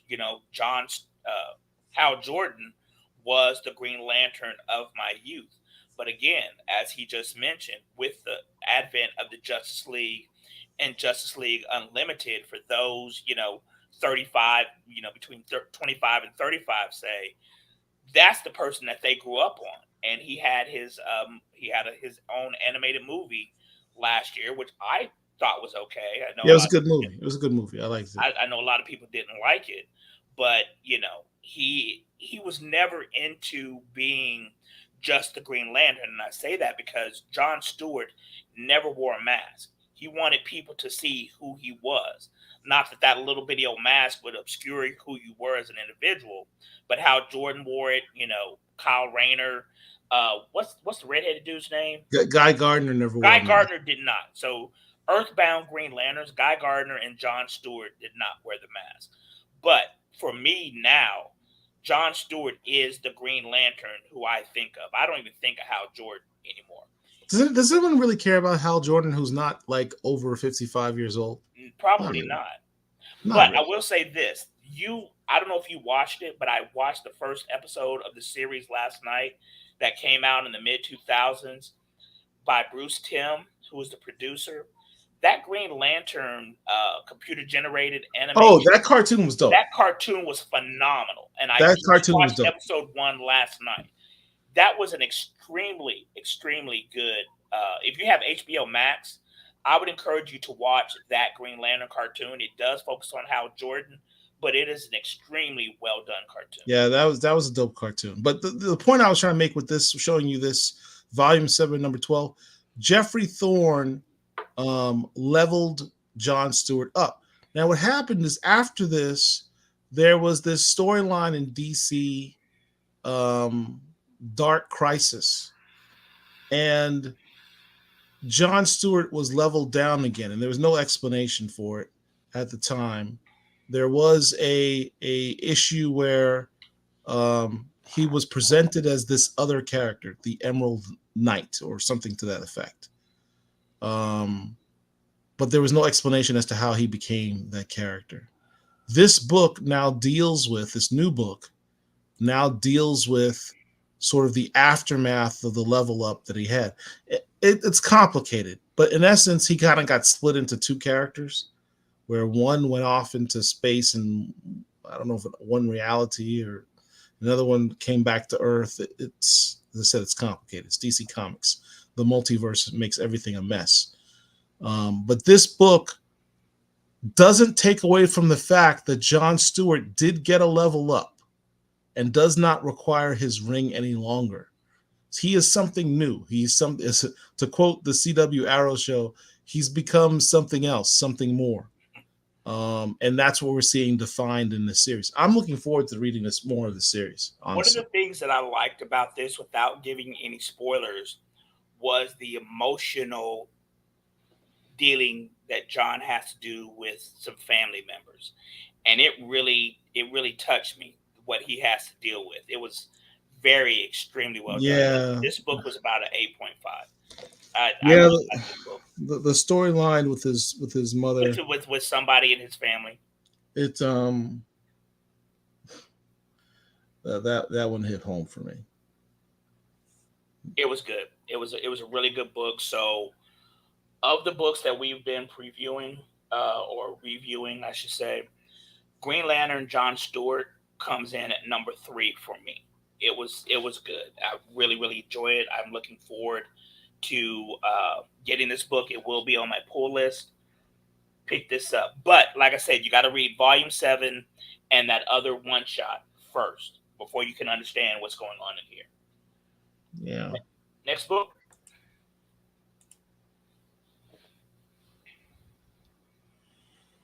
Um.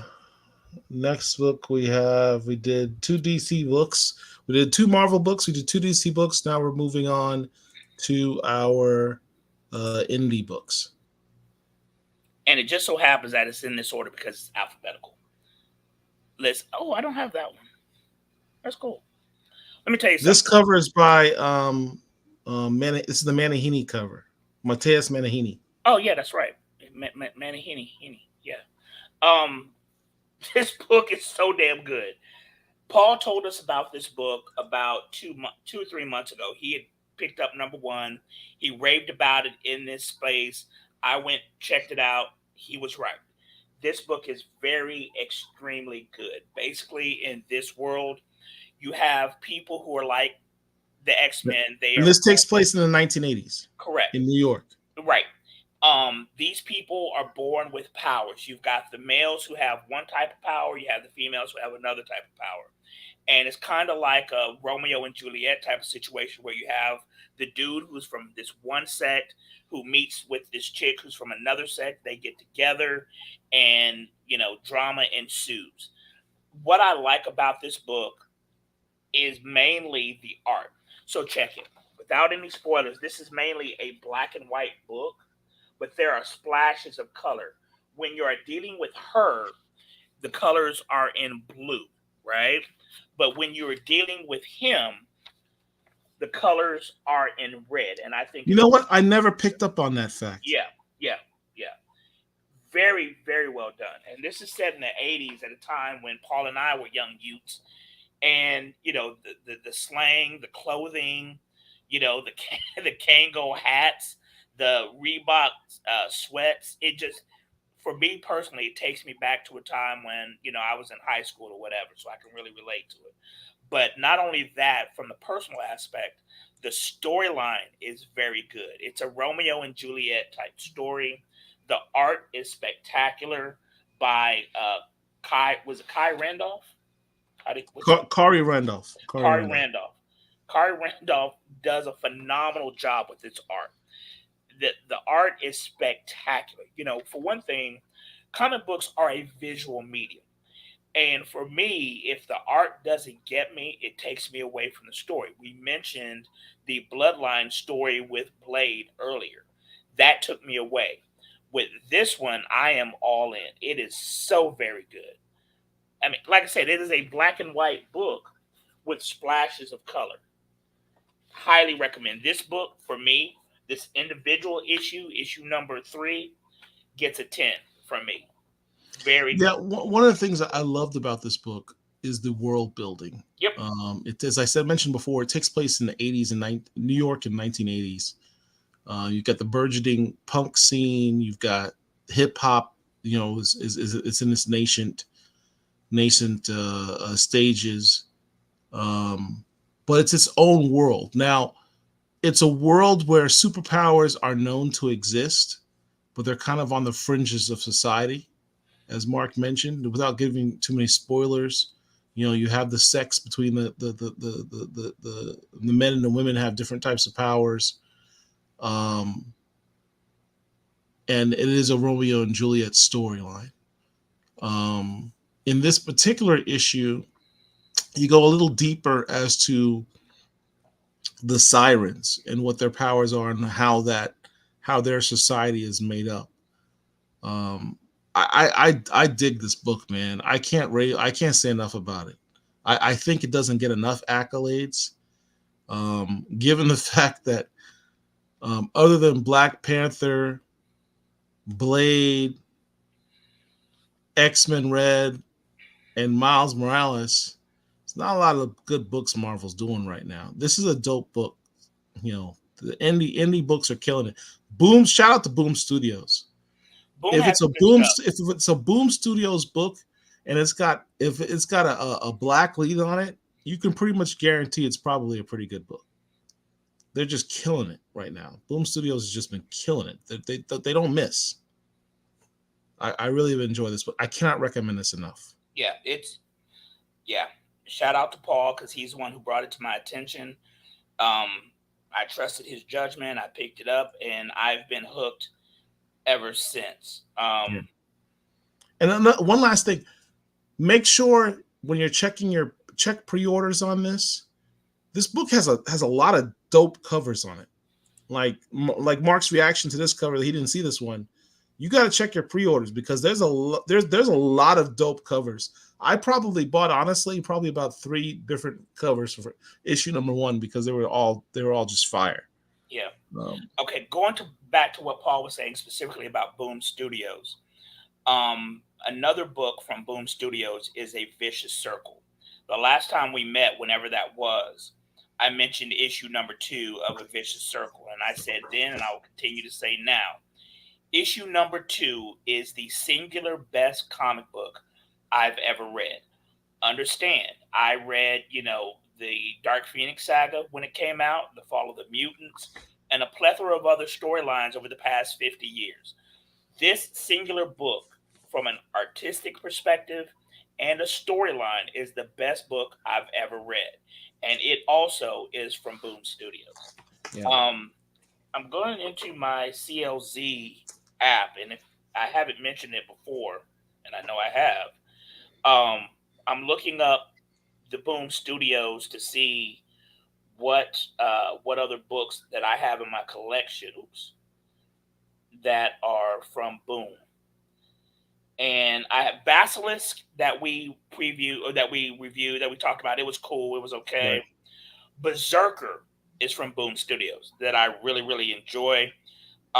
They had a one shot called Berserker Poetry of Madness. You do not Berserker, technically kind of a black character. sort His of mom speak. is black. Yes, correct. So Berserker Poetry of Madness is a one shot. You don't necessarily have to have read the rest of Berserker to understand what's going on in the one shot Berserker Poetry of Madness. Highly recommend. Another book from Boom Studio is Creed. I have issues 1 and 2. I have not read them yet. Dark Blood. Creed, look, let me talk about Creed just real quick. If you are a fan of the Creed movie franchise, you will enjoy the Creed comic book. It is literally Creed 3.5. It is a comic book adaptation of a Creed 3.5 movie. I don't know how to give it any better praise than that. Um, it's a damn good book. From the writing to the artwork, I love the Creed book. Love the Creed book. I have issues 1 and 2. I think that's all that's been released. I have not yet read them. I'm going to get to it. Another Boom Studios book is Dark Blood, which I absolutely loved. It was a 6 issue series that first came out in mid. That series made me mad because they should have continued it. Yes, right. It was very good to me. Eve. Now, Paul and I had issues with how Eve 1 concluded. Volume 1. Right. What did I say? Issue 1? Yes. So Eve Volume 1 was 5 issues. We were liking it. Well, let me speak for myself. I was liking it up until issue number 5, and it seemed like they dropped the ball in the conclusion of that storyline. Then it picked up with Volume 2, which was also 5 issues. That one was better, but both of those books are pretty good. There's a series called Maw, M-A-W. It is a horror series. It's cool. The only reason why, I'm being frank with you, the only reason why I picked up that series is because those are my initials, M-A-W, Mark Anthony Watkins. Got Maw. it. I picked it up. It was an interesting storyline. Mosley, which was a black series that we had talked about, that one was not as good, to be quite frank. It was missing something. I wasn't as impressed with Mosley. Sirens of the City, which is what we're talking about now, and Vicious Circle. I'm sorry. So we're talking. Let's see, 1, 2, 3, 4, 5, 6, 7, 8, 9. There are 9 series that I have in my collection. I've only read 8 of them. Of that 8, only one of them was not up to snuff, and that was Mosley. The other 7 were really, really good, especially A Vicious Circle and Dark Blood. King Richard says that Creed was 4 issues and it just ended. Okay, so I need to get issues 3 and 4 because I only have 1 and 2, and I haven't read them yet. Dope series. Dope series. Good God, that was a good series. So, all right, let's move on to the next one. Real quick. So, Creed, did you like it? Was it? Yes, very much so. So the series was good. Yes, if you are a fan of the Creed movies, you should enjoy this book. Was it dope? Yes, it was. Dope. Dope. Final book. Static. Good God, wow. This book is good. Okay, so of the books that we've reviewed, 1, 2, 3, 4, 5, 6. We've reviewed. This is the 6th book that we reviewed. Sirens of the City is number 1. Static is number 2. The reason why Static is number two is because of the bad guy. It has nothing. My enjoyment of this book has absolutely nothing to do with Static. It has to do with the bad guy. It's reversed for me. Static was my number one read of the week. Right. Okay. Not for me. But Ebon, the bad guy in this, without giving any spoilers, is that dude. I hit up on Twitter earlier today, both the writer and artist on this book, and I mentioned that A, the book was good. B, I would like to have a series about Ebon specifically. It is a very, Wait, so very. you basically you copied the same post that I made today. I'm not going to say that because I didn't see yours, and when I did mine, I did not know yours existed. So let's say that. But it was a very very good read. It was a dope read. It was emotional. It made you think about motivations from both sides, both Static as a quote unquote hero, Ebon as a villain, which I don't think that he is personally. I'm going to say this. I read Ebon resonated more with me than Static did. I empathize with Ebon. I would have been hit. I would have taken his side. The way Static acted in this. No, I'm all team Ebon. It was very very good, and the art is good. I like the art. Who's the artist? Nicholas Draper Ivy. Yes, right. Yes. Nicholas. You like the art because you're a big anime fan, Yes, I am. and that is very much his stuff. It does have I an anime feel to it. Yeah. I love um, this issue for a number of reasons. Look at this right here. You know, my boy Richard did a show recently where he talked about Milestone 2.0 and how it has in execution not lived up to what fans of Milestone 1.0 were hoping for. For me, um, my problems with Milestone 2.0 is the fact that it is an issue of consistency. The books have not come out consistently. That's a problem, both business wise and as a fan. Business wise, if you're not consistently putting your book out on time, people will look for something else to read, Mm-hmm. and you will lose your buzz that you could look. There was a lot of buzz when Milestone 2.0 was announced. Mm-hmm. They did a literal DC. What was it called? The fandom, DC fandom. They did like a segment dedicated just to Milestone about the release. That was huge, right? You got superstar artists and writers on these Milestone books, and there's a lot of buzz that was created. There was a lot of excitement, particularly in this space for those books. And then when you pre-order your book and it doesn't come out for 3 months, that's a problem. That's the issue that I have with A Vicious Circle because it takes forever to come out. People Yeah. will look for something else to read. They'll forget about it. Like if They'll forget about it. Like Yeah. you got to go back and read the prior issues to remember what happened when the next issue comes out. That's a problem for me. Yeah. That's a problem for many of you, I suspect, as well. That's been my biggest problem with Milestone 2.0 is the consistency. That Even aside, with they have this released Static has issue, been good. it's been a few months since the last issue. But this Static issue was great. Mhm. I was not a big fan. I'm on record saying I was not a big fan of the direction they took Static in season 1.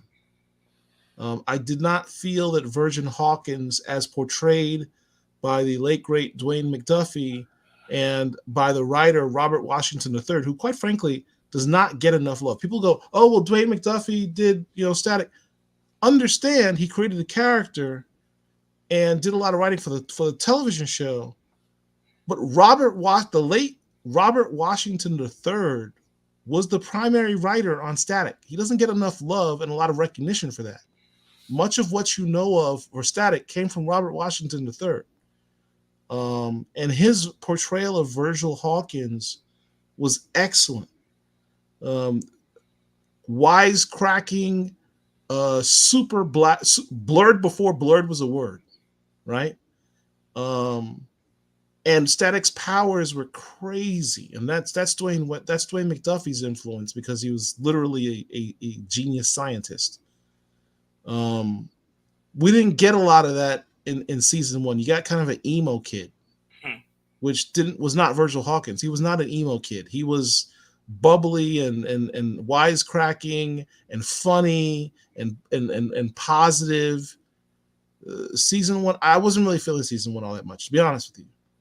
Season two, you got more Virgil Hawkins that you expected from season one.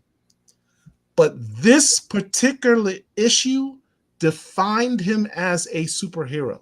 There's even a line in there where Eben constantly refers to him as hero in a mocking fashion, like you're a hero. And Virgil is like, You're yo, put some respect on my name when put you some say that. respect on my name. My name is Static. That's a quote. That's a Oh quote my from the book. God. Without any spoilers other than This that, was the that is a best quote. written Static issue in season one and season two. This is the first time, in my opinion, that we saw a, a glimmer of the real Static that I remember from Milestone 1.0. And on top of that, as Mark mentioned, Eben is that dude. If they're smart, they don't give this brother his own book, his own spin-off book. Make it a mini-series if you have to. Right, But 5 or 6 issues. Yeah, make it 5 or he was 6. good. He was This good. dude deserves his own book. This character has depths, and his powers are crazy. You know who I he even reminds me mentioned it. of? He reminds me of Cloak. His powers remind me of Cloak and Dagger. That's who he reminds me of. I even made a tweet on it where I gave love. I said, look, Evan's powers are crazy. Shout out to Vita Ayala and Nicholas Shaver IP for the best written issue of the run. You really defined Virgil in this issue. By the way, Evan needs a spin-off series. Vita Yeah. Ayala even responded and said, thank you so much for the love. This issue was one we were working towards for the entire arc, and I'm so glad it connects with you. She said, yeah, Um, you know, they said the the same thing I thing. mentioned about his powers. Here's the thing. Evan's powers allow him to feel and use not only the pain and rage of the Bang Babies, but that of the ancestors. That's something that understand. Eben wasn't in the comics. Eben was created in the Static Shock cartoon by Dwayne McDuffie. They expanded that character and his powers in this issue. Um, he has the ability to tap into people's emotions and use that rage and use that pain and increase his own power. Let me say When they this, mentioned that Paul. he could tap into even our ancestors, oh my god. Let me say this. Paul is coming at this from a different perspective than I am, and the reason why I say that is this. And I've hung my head in shame often because I did not read any of the milestone books when they first came out. I don't know why. I don't know if it wasn't advertised well where I was when it first dropped or what, but I just was not into milestone at that time. So when I'm reading Virgil, I'm coming at it with fresh eyes. And by that I mean I don't have, 5, 6 years of history of knowing this character when reading it. So when I'm reading, 2.0, it okay, it's cool, right? We'll say that this version is 3.0 because 1.0 was the original series back in the day. 2.0 would be the 5 issue series that came out last year, whenever, and now we're on 3.0. Virgil Hawkins is cool to me, right? I never watched the animated series. Again, I don't know why. I hang my head in shame. Do not write any letters to me because I will not read them. But that being said, I'm enjoying the hell out of this run, and this specific issue was phenomenal. Ebon is that dude. Cannot say enough about it. Now, Paul makes a very good point in that those of you who get pre-orders and things of that nature, the book's not coming out in a timely fashion. That may be, negative to you. But I'm enjoying, with the exception of Hardware, I do not like that character at all. But with the exception of Hardware, everything that has come out in this new iteration of Bloodline, I have really enjoyed. Icon and Rocket, Static, Icon versus Hardware. I'm enjoying. Just don't like Hardware as a character. So I am really enjoying Milestone 2.0. And I think a lot of people have tried to compare Virgil to Miles Morales and their personalities and how they are portrayed. But Static was first. right, Static was first, but I'm enjoying it. Now let me ask you this, and I'm sure I know the answer to this. But do you have all of Volume One of Static, or are you missing some? I had it all from day one when it came out. Yeah. It was one How, I had. It's one I had on a subscription to at my LCS back in 1993. so how did you, if you recall, how did you hear about Static? Because again, at that time, I don't recall. Well, in '93, I was in the military, and so I would go to the next largest city from where I was stationed and go to the comic book store. But I don't have any independent recollection of that title. I was mainly a Marvel guy at that time, so I'm getting Captain America, Spider Man, X Men specifically, et cetera, et cetera. Then when Image dropped, I was picking those up, but I have no independent recollection of Milestone dropping during that time. How, Vondell, to answer your question, yes. How did I find out about it? A couple things. One was I got the Previews magazine, mm, which had a big article. I'd pull it out for you, but I don't want to take up your time. Which had an article about Milestone Comics. Also, um, after that, um, in '93, I was in college. I brought Dennis Cowan to college to my college as a speaker on multiculturalism and diversity in comics. where'd you go, And he, DeVry? huh? Did you say DeVry? Anyway, so he brought a stack of Milestone comics with him, and that's where I got to meet Dennis Cowan and hang out with him for that weekend. So check it. Dwayne McDuffie is, linked obviously to Milestone Comics. What I did not realize until recently, I'm notoriously bad at looking at credits, reading who the creators are behind the works. But a couple of years ago, I was watching Justice League Unlimited. A lot of those episodes were written by Dwayne McDuffie. Like a lot of them were Yep, written by Dwayne McDuffie. he wrote a lot of Justice League Unlimited. He had an excellent run on the Justice League comic book, where he brought Vixen into prominence in that run. He wrote also on Ben 10, the cartoon Ben 10. Uh, And I hate to say this, and I've said it already, but I did not realize just how important Dwayne McDuffie was during his life, how important he was to comic book and blurrdom. And it's a shame he's that he lost his life at a very early age. I want to say dude was like 54, 55. No, he wasn't even that young. He wasn't even that old. You don't think so? No? No, he was not. Um, But yeah, Dwayne that's it. Dwayne McDuffie was a huge loss. Yeah, yeah, He's one of the greatest comic writers of all time. yeah. Period. Anyway, so going from comics, we talked about comics. Let's talk about some television shows of note this week. Starting with Excuse me 1 second. You're absolutely right. He was 49. He didn't even make it to 50. yeah, Hey, listen, real quick, and this is a public service announcement. Black men specifically, we do not take care of our health the way that we should. We see, specifically in the hip hop genre, far too many of the people that, for example, Paul and I came up on losing their lives before the age of damn 50, let alone 60. Black men, take your health seriously. That means going to get regular checkups. That means making sure your blood pressure is okay. That means your prostate is okay. All of that stuff, because it's important for yourself. It's important for your family that you are here for them. Like I said, Dwayne McDuffie, 49 years old. That's way, way too young to be passing for, under health issues. So please take care of yourselves. Go get checked out. Message. So We're talking about TV shows. TV shows. We Ahsoka. had a big one this week. Ahsoka. Did you watch the final episode? I did. So one of my homeboys is a huge Star Wars nerd. He may actually rival you when it comes to nerddom, when it comes to Star Wars, right? Thank you for the recognition. Yep.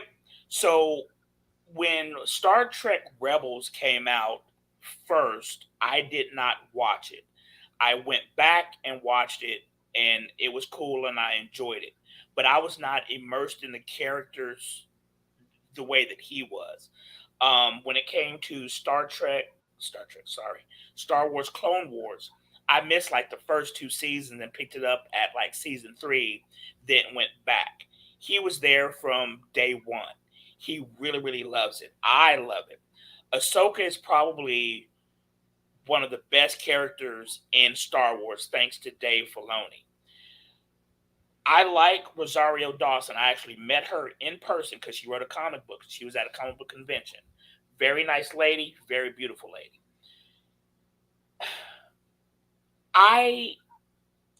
She's doing a good job, and I understand the character is older, but the Ahsoka that she portrays is not the Ahsoka that we saw in the Clone Wars. And yes, I understand she was a teenager at that time, 16, 17. When she's with Anakin, calling him Sky Guy, that's a 15, 16-year-old girl. That's a character that I know. That's kind of what I expected to see. When she appeared in Rebels, yes, she is an older individual who has been through war, been through battles, lost a lot of friends, not family, but lost a lot of friends, things of that nature. But I wanted the character to be just a little bit more exuberant. The way Rosario is playing her, again, with the understanding of the history, is that she's more muted. That being said, this last episode of Ahsoka was very, very good, especially certain battles that went on without giving any spoilers. It was very well done. Come on, man, you can say it. The lightsaber battles were fierce. I wouldn't necessarily use the word fierce, but the show was very good. R.I.P. to Ray Stevenson. People right now are saying that they want his character Baylan to be recast. What I find interesting about that is when people say they want Baylan recast, I don't hear anybody saying, here we go. Well, what about the fans? I mean, the family. What about the castmates? What about Ray's legacy? None of that has come up.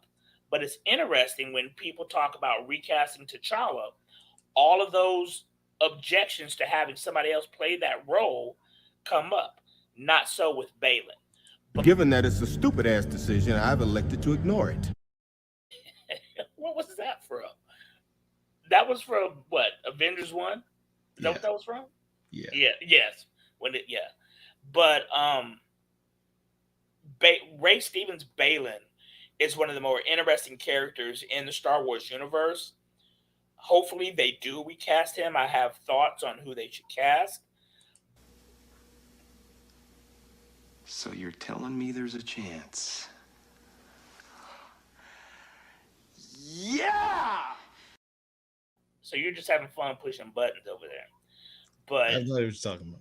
Yeah, but that aside, the final episode of Ahsoka was very, very extremely well done. It was probably the best episode of the series. What was it? 8 episodes or 6? I think it was 6 episodes. Yeah. So, how would you rank or rate the Disney Plus Star Wars series? You've got Andor, you've got Boba Fett, you've got The Mandalorian, you've got Ahsoka, and then you've got Obi-Wan. That's 5. And Mandalorian's clearly number 1. You can fight me on that. Yep. Number 2 would be Andor. Correct. Number 3 would be Ahsoka, and then Obi-Wan. Would be number 3. But here's the thing though. with Ahsoka, I recognize the fact that my feelings on that series are in large part colored by the fact that I am a huge fan of the Star Wars animated series. I didn't Right. say cartoons, I said Right. animated series because there's a difference. The animated series, The Clone Wars and Rebels. Hmm. If you have not watched those series before watching Ahsoka, there is no possible way that you're getting all these references from that series. Right. Your appreciation of Ahsoka is not nearly as strong if you have never watched Star Wars, The Clone Wars, and Star Wars Rebels. In You're not going to reference, understand. And that's actually a criticism of the show Ahsoka, actually, is because the show is done in a way that it assumes that you know who these characters are. right. It It's a assumes that continuation. you know the backstory. Right. And as a result, if you haven't watched those two prior television shows, it's You're not kind gonna of know a what's going on. I would assume that you'd go, it's kind of a mid series. There's not a whole lot. Like, what's the impression that you would get is that this is a series that took place between some really other cool events that you have no idea what's going on. Let me say this: I understand how coming at it fresh may very well be daunting. It's one thing if you're watching something when it releases every week, they have a hiatus, you come back and you're watching it. Star Wars Clone Wars was about 6, maybe 7 seasons. So you're talking at least 50 to 70 episodes. I understand how that could very well be daunting. But Clone Wars was a very, very well done series. I was reluctant to watch Rebels because I didn't like the art style. Animation. Right, I didn't like the animation. Again, these are visual mediums. I did not like the animation, but I watched it and it was good. The story was good. Yeah. The story was very good. The reason why I didn't like the animation is because I was accustomed to what was happening in Clone Wars. And as I said at the beginning of this, change is bad, right? So they changed the animation style from Clone Wars to Rebels, and it was different, and I didn't like different. But as a story, it was good. And so it is all tied in together. There's also a Thrawn comic book that's out there that I would Yes. encourage you to read it. At this point, it is a trade paperback. So Thrawn is the big bad. He's the Voldemort of this series, right? So in order to understand and know who he is, you have to watch Rebels, and I would suggest and encourage you to read the the comic book. If you have Amazon Prime and if you have a tablet, you can download for free the Thrawn comic book. That because that's what I did when I was on vacation. I was reading it, getting prepared for the Ahsoka series. So I would encourage you to do that if you have the opportunity. Again, Clone Wars can very well be daunting because it's so much, but it is worth it because that series is very, extremely well done. Let me explain something about Star Wars. So a huge theme in Star Wars is the concept of a master and apprentice, which they hit on that theme tremendously in the Ahsoka series. You have Obi-Wan and you have Luke. You have Palpatine and Count Dooku, or Palpatine and Anakin, or Palpatine and Darth Maul. Or You've Count got Dooku and you've Asajj got Ventress. you've got Obi-Wan and Anakin. You've got Count Dooku and Asajj Ventress. Which, if you've never watched these cartoons, you have no idea who that is. Um, in this series, we have Ahsoka and Sabine. Master and apprentice is a constant theme throughout the idea of Force users in Star Wars. What happened with the creators is you have the master, George Lucas, way back in the early 2000s, I guess, develop an apprentice by the name of George Filoni. Is it George Filoni? No, Jo- David Filoni. David Filoni. David Filoni.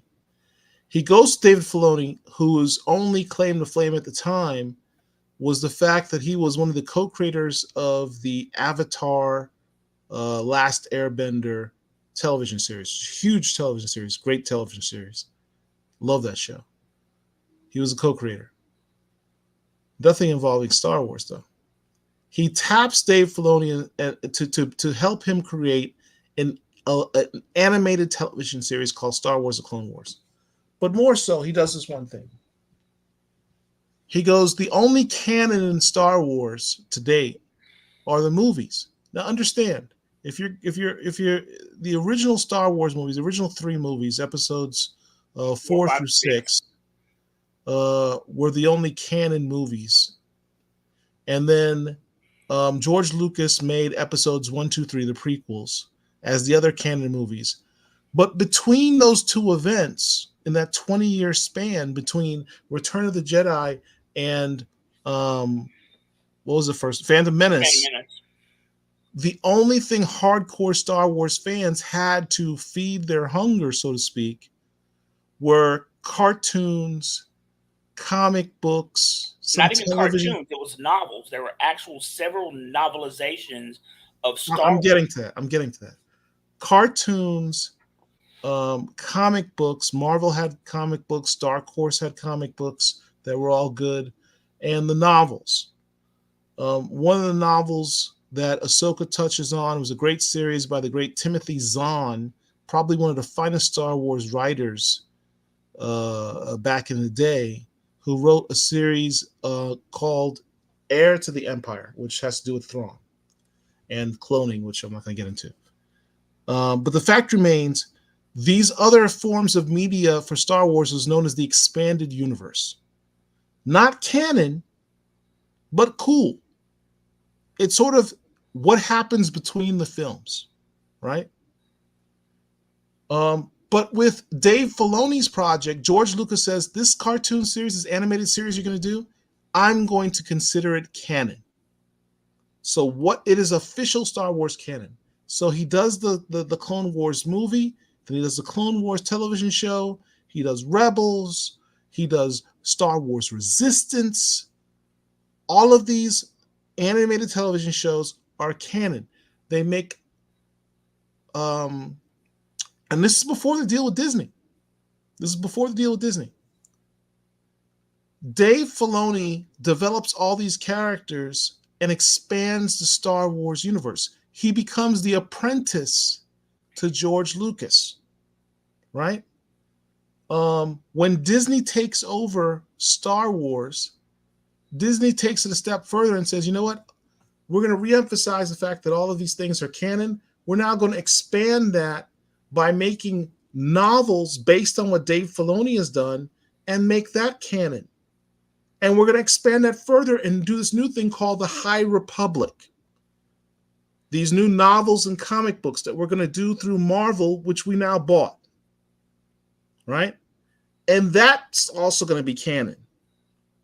And guess what? There's a new television show, live action show that's going to come out next year called Star Wars Acolyte, which is supposed to take place during the High Republic, which no one knows about yet unless you have read the comic books of the novels, which are canon.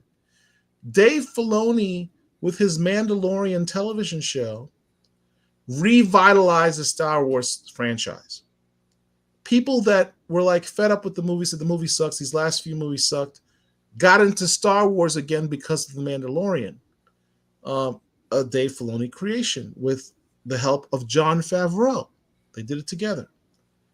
But he's also bringing now into all these other characters he introduced in these various animated properties. Dave Filoni is the new George Lucas. He is the apprentice to George Lucas, and he has taken over the mantle even more so than Jane Kennedy, Jane Kennedy. What's the lady who runs Lucasfilms? Something Kennedy. Karen Kennedy. I don't know. Patricia Kennedy, whatever her name is. He's a bigger deal than her because creatively, he is the future of Star Wars. So much so that after this Ahsoka series, there's not going to be a season 2 to tie these things up. Dave Filoni is doing a movie to bring all of these things he's been working on for the last decade together, all the Mandalorian episodes, the Obi-Wan series, the Ahsoka series. It's all going to be tied together in a film that he's doing. Dave Filoni is basically the Kevin Feige, however you pronounce his name, Very much so, of the Star Wars universe. Yeah. He's the creative director of everything Star Wars series involvement. And Ahsoka is his creation. He did an interview recently where he said, someone asked him a question about, is Ahsoka going to do this? Is Ahsoka going to do that? He's like, no. And you can believe that because I created Ahsoka and I have a say as to what Ahsoka will and will not do from this point forward. And she's not doing that. Right. They've given him that level of power. Highly recommend you guys, if you have not seen the Clone. Here's what's interesting. There was a Clone Wars movie of a certain visual style that puts Kathleen Kennedy, thank you. Kathleen. That was of the style of Samurai Jack. That was cool. But the series was kind of like computer generated, so much better. Again, 6 to 7 seasons, very, very well worth the watch. So yeah, we have a super chat from Sean World.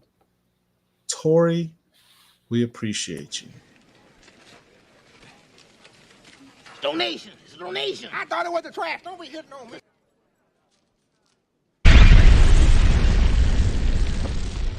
Thank you.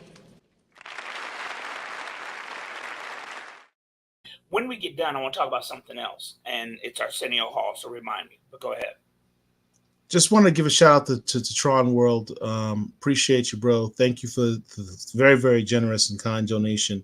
For all of you that are still watching, please hit the like button. If you can't donate money, which you should because we're giving you great content, any amount would do. Please just hit the like button. It costs you nothing. Well, it costs you whatever you donate. Well, the like button. Hitting the like button costs Yeah, the like button is free. But you can give money. You can like a lot of it if you want. Why not? But check it though. Yeah, but the Ahsoka series, I really like the series. I would say yes, that it is third in line behind The Mandalorian, which is phenomenal.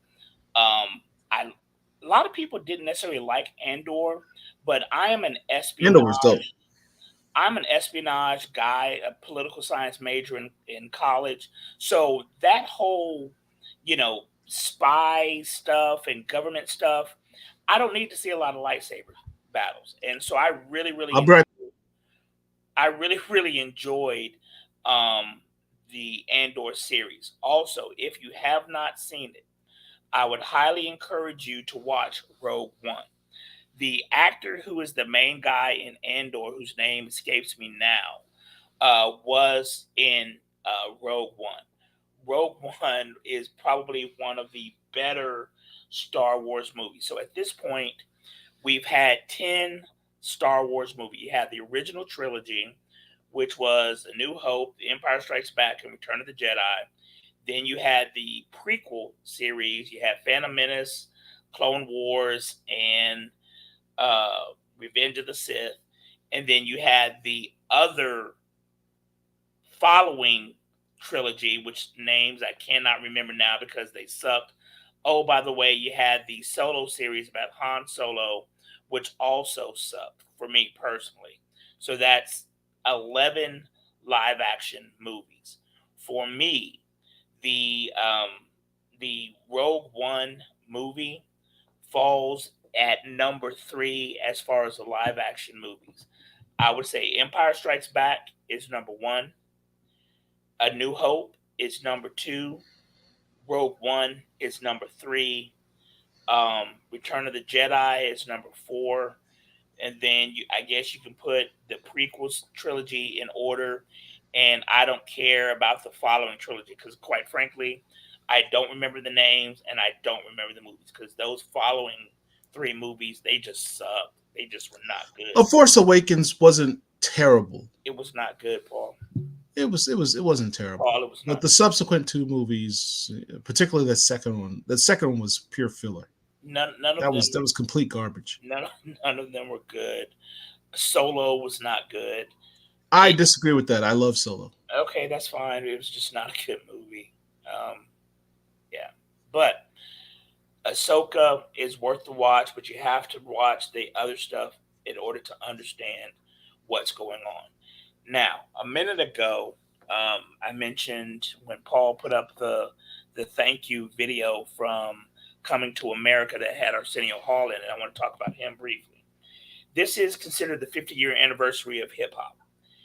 And when you consider hip hop, b-boys, the art, the clothes, the dancing, the rap, and I've seen this on Twitter, people need to give Arsenio Hall his props when it comes to this expansion of hip hop, because Arsenio Hall was the first black talk show host to have his own show in the modern era.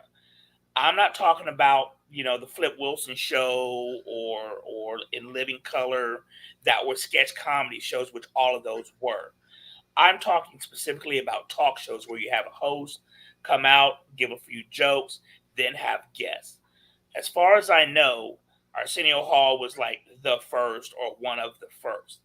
Back in the mid 90s, when hip hop was really taking off, Arsenio Hall was the one who would have rap artists on his show. You weren't getting Fu Schnickens on the Johnny Carson or David Letterman shows. It was all about Arsenio Hall. So when you think of hip hop, Arsenio Hall has to be inextricably linked to the rise and prevalence of hip hop in the 1990s. He was that dude. So mad shout out to Arsenio Hall. It's funny. Arsenio Hall was a platform to put hip hop on television, in regular television, not like HBO or something paid. It was regular television, late night television, and he put a lot of artists on the map. What was he on? Fox? And what was he on? It was on Fox. It was on Fox. And what's interesting is when he decided to end his own show. He didn't. The show was decided to be in for him. When the show ended, the hip hop community, in recognition for his contributions in his final episode, put together one of the biggest hip hop collabos of all time, which I can show you a snippet before we get banned. I'm going to catch heat from this one of the Black Comic Lords.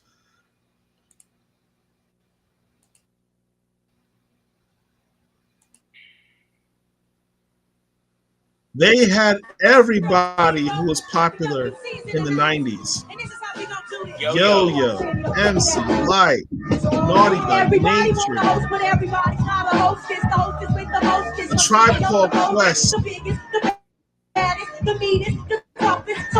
Everybody showed up to give Arsenio Hall his send-off and recognize the fact this was a black show. I mean, Arsenio Hall. It was the blackest show. Made no apologies for who he was and what he believed in. And Paul said a moment ago, when Arsenio Hall decided to end his show, my understanding is he didn't make that decision. The powers that be made the decision for him when he had Louis Farrakhan on his show, which is in a lot of circles a controversial figure. So after he had him on, his show went the way of the dodo not too long after that. Yeah. But, for the period of time that he was on air, you were seeing content on his show that you were not seeing anywhere else. So again, mad shout out to Arsenio Hall.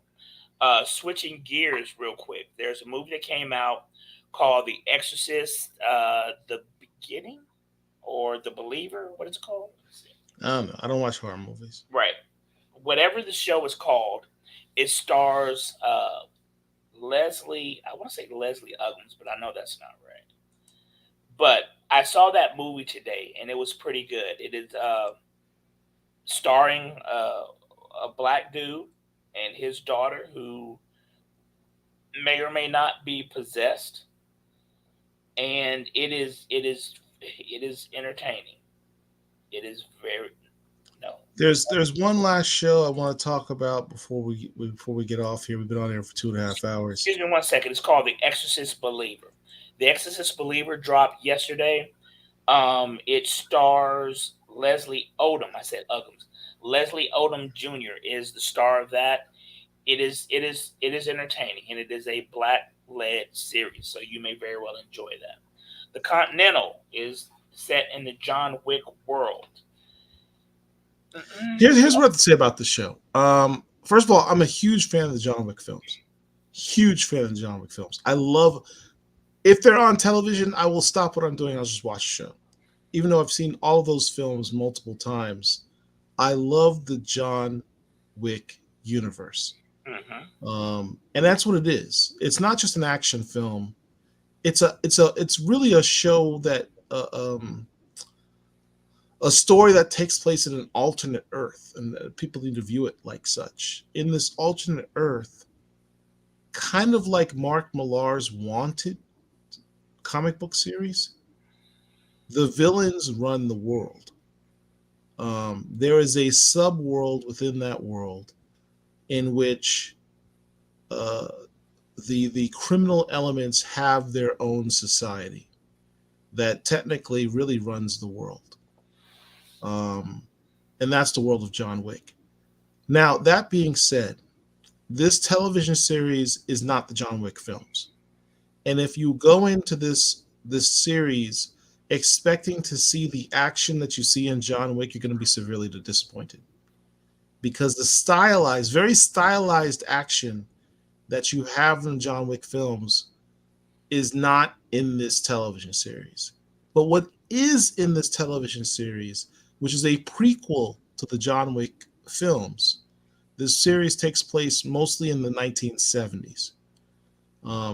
What is in this series is an exploration of the world of John Wick. That's why it says the Continental from the world of John Wick. This isn't John Wick. This isn't guns blazing, people flying around, killing ninjas left and right with swords and stuff. It's not all that. But if you are intrigued by the concept of a world in this where this subgenre of villainy runs the world, you'll be intrigued by the show, because it's an exploration of as to who the table is, the high table. It's an explanation as to how their society works. So I've enjoyed the series, viewing it from that standpoint. It does not have the level of action that John Wick has, but I've watched the first 2 episodes, and it's been a good show for me. Okay, so episode 1 was very, very, very good. Now, going back to John Wick, the first movie, we are introduced to the character, obviously John Wick, who is the star, but we're introduced to a guy by the name of Winston, who runs a hotel called the Continental. The Continental is basically an assassin's hotel, and the assassin's hotel has certain rules and regulations that people in that world have to live by. We know nothing about, we're just plopped right down into this world. This series takes us back to see how these people, specifically Winston, got to where he is. Ian McShane plays Winston in modern times. Phenomenal actor. Very extremely good actor. He plays that role to a T. You may know him from the show Deadwood. If you ever watched the HBO show Deadwood, if you haven't, I highly recommend it. Ian McShane is that dude. Episode 1 of The Continental was very, very good. Episode 2, to me, not so much. Episode 1 was good because it was John Wick-esque in that you had the gunfights and the fighting and all that other stuff that we have been accustomed to over the past 9 years and 4 movies. Episode 2 was not that. Hopefully, the further episodes will get more into that. But I have a criticism of the series because Winston that we learn and see in the John Wick movies is the main guy. He's the major domo of the Continental. His number one dude is Chiron, who was played by the late Sharon, I think this is Sharon. Yes, I'm sorry, I apologize, Sharon, who was played by the late great Lance Reddick.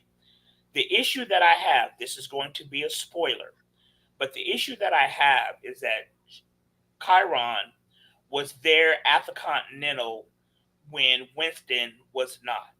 But then Winston comes in and somehow jumps Chiron. Sharon, I'm sorry, I apologize.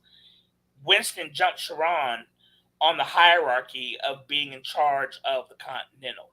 As a black man, I have a problem with that.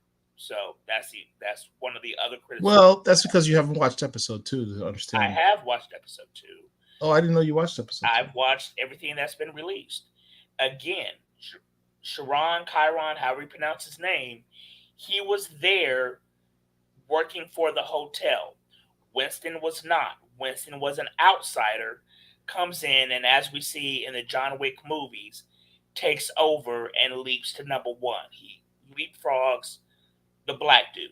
I have an issue with that. Well, it's not as simple as that, because in that world, it's simple as that. But at the end of the day, he worked for the hotel. You would think that he would move up the ladder more so than an outsider. He did not. I have a problem with that. Okay. So understand, in that world, there's no participation trophies. You don't get recognition out of loyalty. That's not how their world works. Their world works by winning your positions.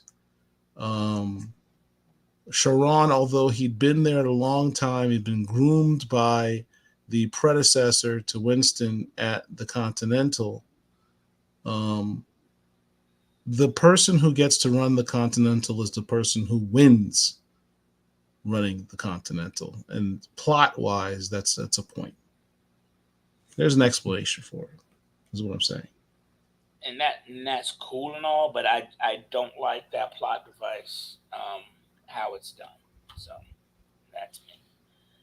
But anyway, so yeah, so 2.5 hours. That's cool. That is cool. So anyway, hopefully next week we'll be able to meet up and have a conversation. I don't know. I'm sure you do, but I don't know what's scheduled or due to be released this upcoming Wednesday. But next Friday, actually, we're going to have a show on Black indie creators. So be sure to check us out. We'll have some advertisements on that this week. You'll definitely want to check that out, because there's a lot of, as we talked about before, Marvel and DC are just, I don't know what's going on with them right now. They're not really being as creative as they could be. And a lot of these Black indie creators deserve your attention and your bread and support. So we want to show you some creators that are doing their damn thing and really deserve some support. So check us out next Friday for that. And with that, Mark, you got anything else to say? Last words? Nope, that's it. All right. Well, look, again, if you thank you for watching the shows. Thank you for spending your time with us. Please hit the like button, share the video. If you're not subscribed to our channel, please do so. It costs you nothing. Just hit the button.